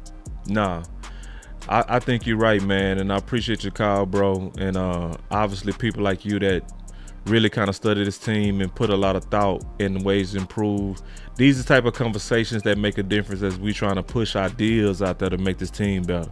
So obviously appreciate your insight, bro, and your thoughts. Did you have any other thoughts about this team? Oh man, I heard y'all earlier. I was talking about running Flournoy out there at wide receiver 3. Yeah. Man, I like Flournoy, but I think that they should use them interchangeably because I like the speed of Turpin and I like the fact that most linebackers can't keep up with him. So for me, I would say if we playing a team that they got slow linebackers, because. Like the Eagles, that Zach Bond, he pretty quick. I ain't know he was gonna catch Miles Sanders like that, so he pretty quick. Yeah, he but dope. We playing, teams that got slower linebackers. I mean, you run Turpin out there. We playing teams that got gritty linebackers out there, man. Run Florida. I think the scheme, we just gotta scheme it up right for the different players that we have. I believe we got the players to actually turn the season all the way around. We could go out there and grab a running back because I just don't trust Blue just yet. But I think Blue probably just need to get his feet wet. He probably need to take some snaps off Williams and let's see what he got at least. And I say, man, this week versus Panthers is probably the best week to just put him out there and see what he got.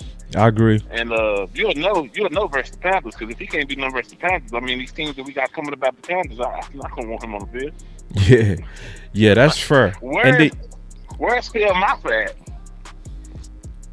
Yeah, he's supposed to have been coming off that ghost injury. You know what I mean? Like at this point, he was put on IR, so everybody else that was put on IR is starting to come off. I don't know why he not coming off. I would wish one of the journalists would ask that question. Yeah, to me, Maffa had a better preseason than Blue. He really did. He most definitely did, especially the last 2 games he did. Yeah. And Maffa fits Shoddy. So that same physical, right, that we see in Williams, but he's slow as hell. But like Shoddy team scheme is built on physicality. And that's why I was telling somebody, it was like somebody tried to sneak diss me in the chat. I was like, bro, if you agree with me that Blue is not built for running in between the tackles, then does he even fit at all? He doesn't. He don't. They have to scheme him in. They have to scheme They him have in. to do a lot of read plays, read options, zone schemes. We have to get into a lot of zone schemes. Right now, I believe what we got is working. I mean, we are a playoff team right now. Right. I'm talking about that January cold out in Lambeau. We one of them teams right now. Especially if we get another back. If we get another back, you right.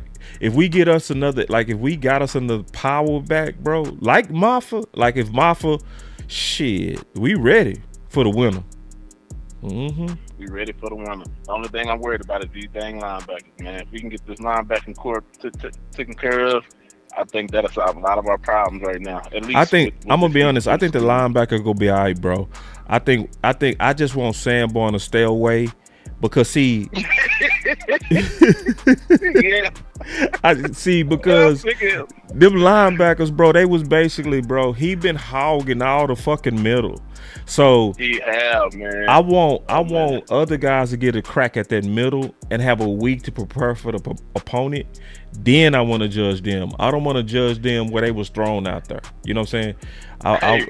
At this point, bro, I would like to put Marquise Bell in the middle linebacker. Man, I'll take Marquise Bell before this week. Y'all running Tampa 2 and he can't make it back there fast enough. I mean, Bro, that shit look man. trash, bro.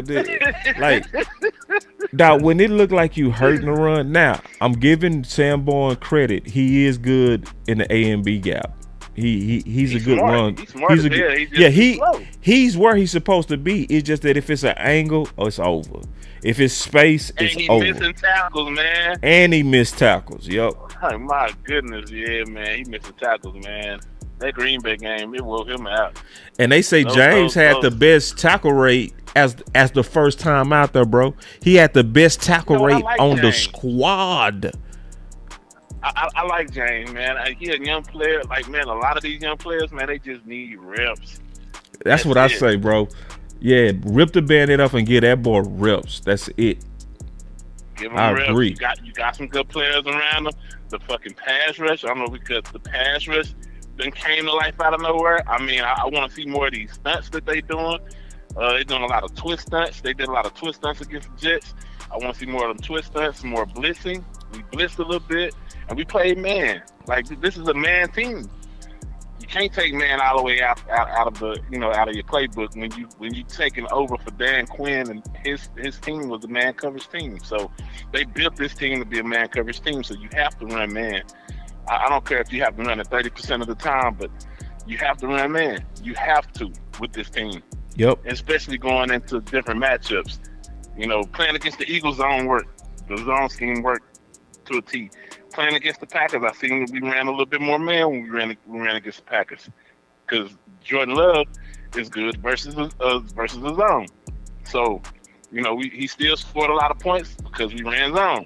Right. The majority of the time. But when they did them stops, we were running man. So yeah, we just gotta grind this out, man. They look good against the Jets. I mean, it's the Jets, but hey, sometimes our team needs this type of win, and especially on defense to say, hey, we out here. Hey, this is how it's supposed to be. So hopefully they can pack this up, take it in there with the Panthers, and they can do a little bit better. I'm looking forward to this Panthers game because this is going to actually show me that the scheme is actually they're starting to understand his scheme, and that's really all I got, bro. Them understanding the scheme. Man, I appreciate it, man. All right. Very good call, my brother. I appreciate you, boss. All right, G. All right, that was my last call. I think that was my last call. Let me double check. But y'all stay with me, man. It's something very important I want to talk to y'all about, bro. It's something very important I want to talk to y'all about, bro. Y'all know I'm finna keep it real, man. I'm finna get y'all some quality overtime on something that's on my heart that I gotta talk about, bro, because it's grieving me. As a black man, I'm very grieved. And yeah, I'm gonna speak my mind on something that just bothers I'm bothered, okay? And I need to talk about this, okay? So y'all give me a second. So no, I don't have any more calls, so I get to get into this. So y'all give me a second to pull it up.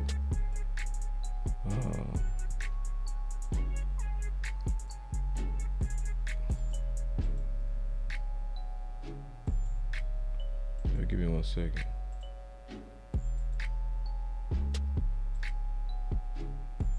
Yeah, y'all wait on your boy, man. It's gonna be worth it. Yeah, here it is. This bothers me greatly, y'all.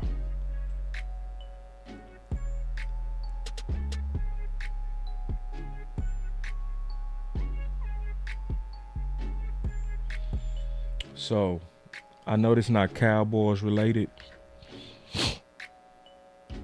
This is race related. If you hate race talks, go ahead and click off. But this bothers me greatly, bro. That Kyron Lacey's attorney, Matt, unveiled surveillance clips and police body cam that confirmed his client was innocent and wrongly framed. He was framed, bro, for negligent homicide on a hit and run. So I was able to even listen to that cop who was basically trying to coach up a witness to lie on Lacey, bro. Okay. And so we know this man underlived himself, took his life. And this is what's bothering me, man. Is after Charlie Kirk was known for using statistics against us as a people to make us sound like, as a people, we're violent, right? We'll say stuff like, we're 13% of the country, will make up 50% of all crime.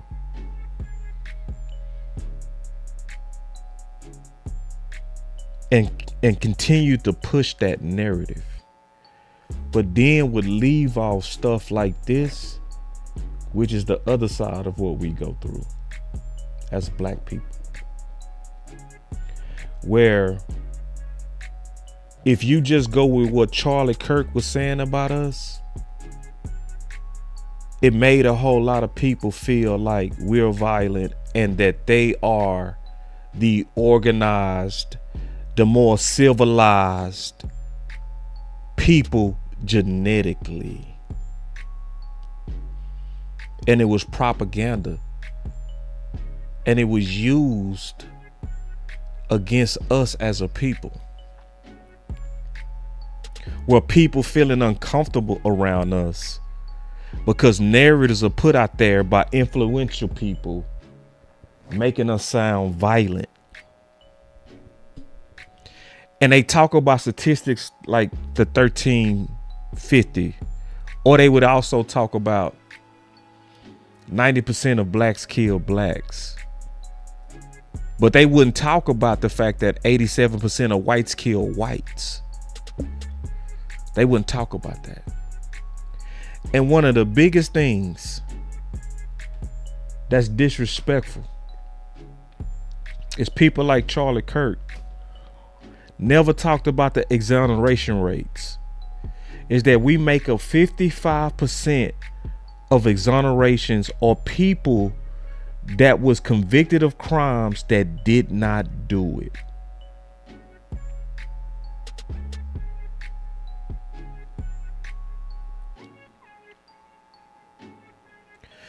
So some of y'all might not have known that, because sometimes it be your own people that buy into that type of propaganda. That your people are violent, when really, in reality, the numbers actually say your people are targeted. When you only 13% of the country, but make up 55% of total exonerations, that means your people are thrown in prison falsely more than any other race.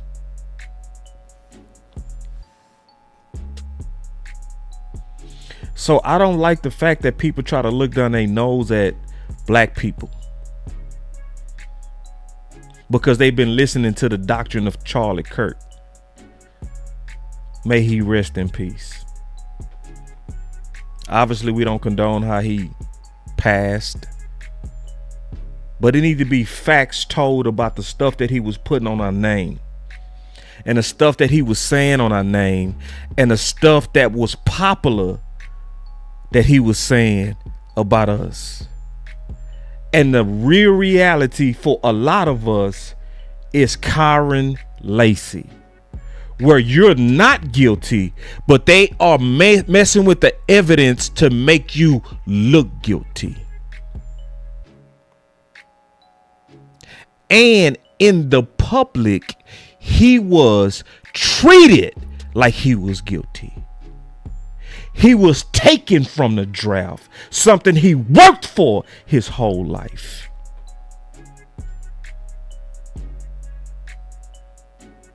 I hate that shit. And I'm tired of us as black people being the face of lies.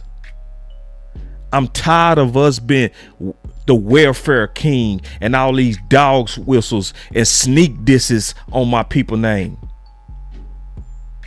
It's consistently a black face put on DEI when we're the last recipients of DEI benefits. Do you know who actually received more DEI benefits?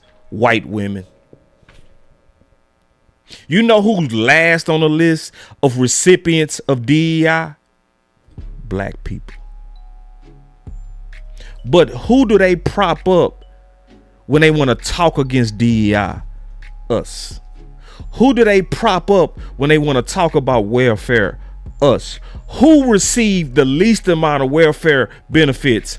Us. Who received the most welfare benefits? Whites.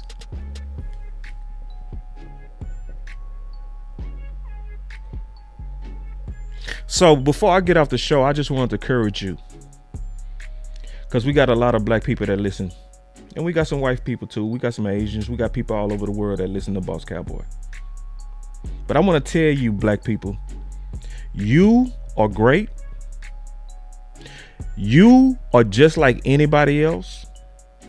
We are not better than anybody. We're not worse than anybody. That's the facts about you as a people. And I want to tell you something. You are the original people, which means our other colors and cultures are our brothers and cousins. But we're the ones treated like we're the planet of the apes. You're not an ape. You're not naturally violent. You're not any of those lies that they try to put on our name. Let me tell you what you really are. You are targeted, Mr. Black people. You're targeted.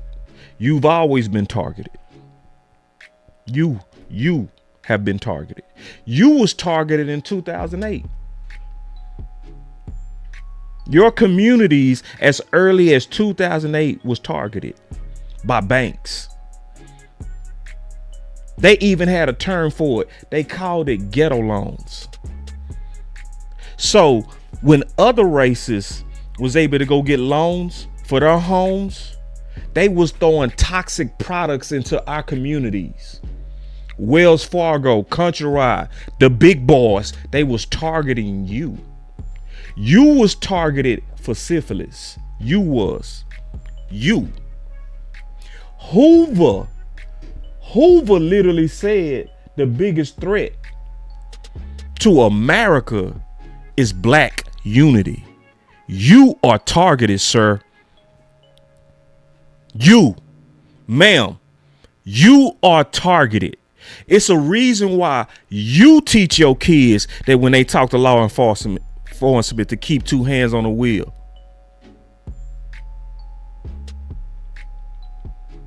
So when I see Tracy and I think about how all these people was honoring and calling Charlie Kirk equal to Martin Luther King, that's an insult, because he wasn't.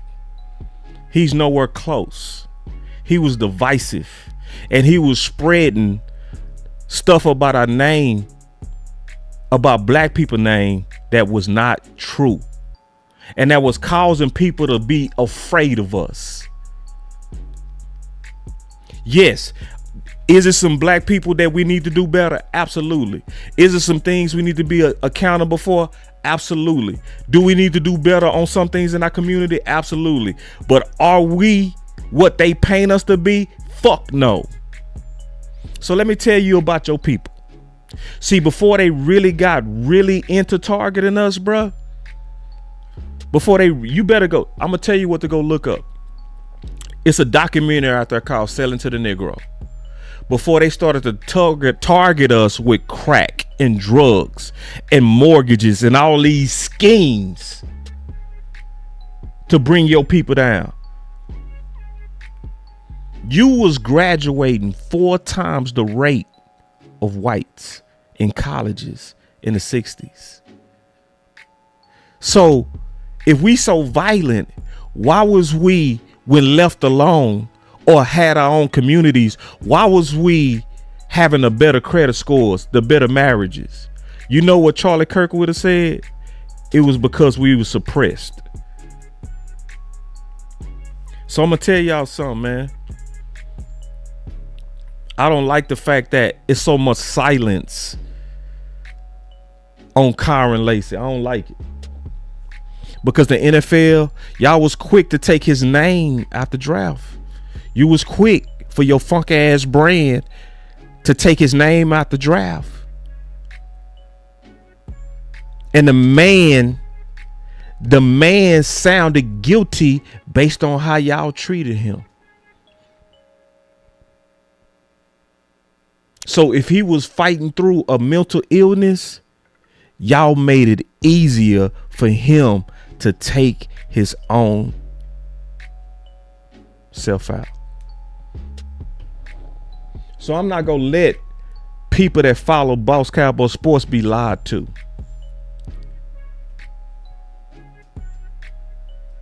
You're not violent because of your color. You're not a shithole because of your color. You just one of the people that's of the worldwide brotherhood of humanity. And you are the originals of humanity. That's who you are. Your color makes the others. Their color can't make you. Again, that don't make you better. It sure don't fucking make you worse.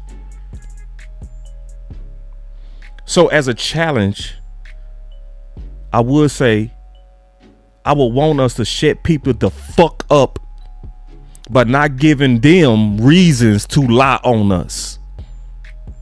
That's why I fully stand with Landlord on positive pressure. Pushing each other to do better, to do great things. Keeping our families together as much as possible, as much as within you. So, because this breaks my heart, bro. And they not gonna go out there and talk about that. That's what hurts me. Is that y'all quick to call us violent, but y'all slow to say they are framed. You quick to call us degenerate. You slow to say we are targeted. Blacks, whites, Asian, all use marijuana at the same rate, 25%. Who has more of the convictions on marijuana? The 13% of the population. That only happens when they go after you and they're looking for you and they're showing no mercy to you. So just remember that. The next time somebody try to look down their nose at you and start talking about 13% of y'all commit all the violence and don't bring nothing up about the exonerations, which also balances out the targeting. Remember that. And don't let them play you. Don't let nobody play you. And don't let nobody make you think your people and you are less than anybody else. Boss, show me.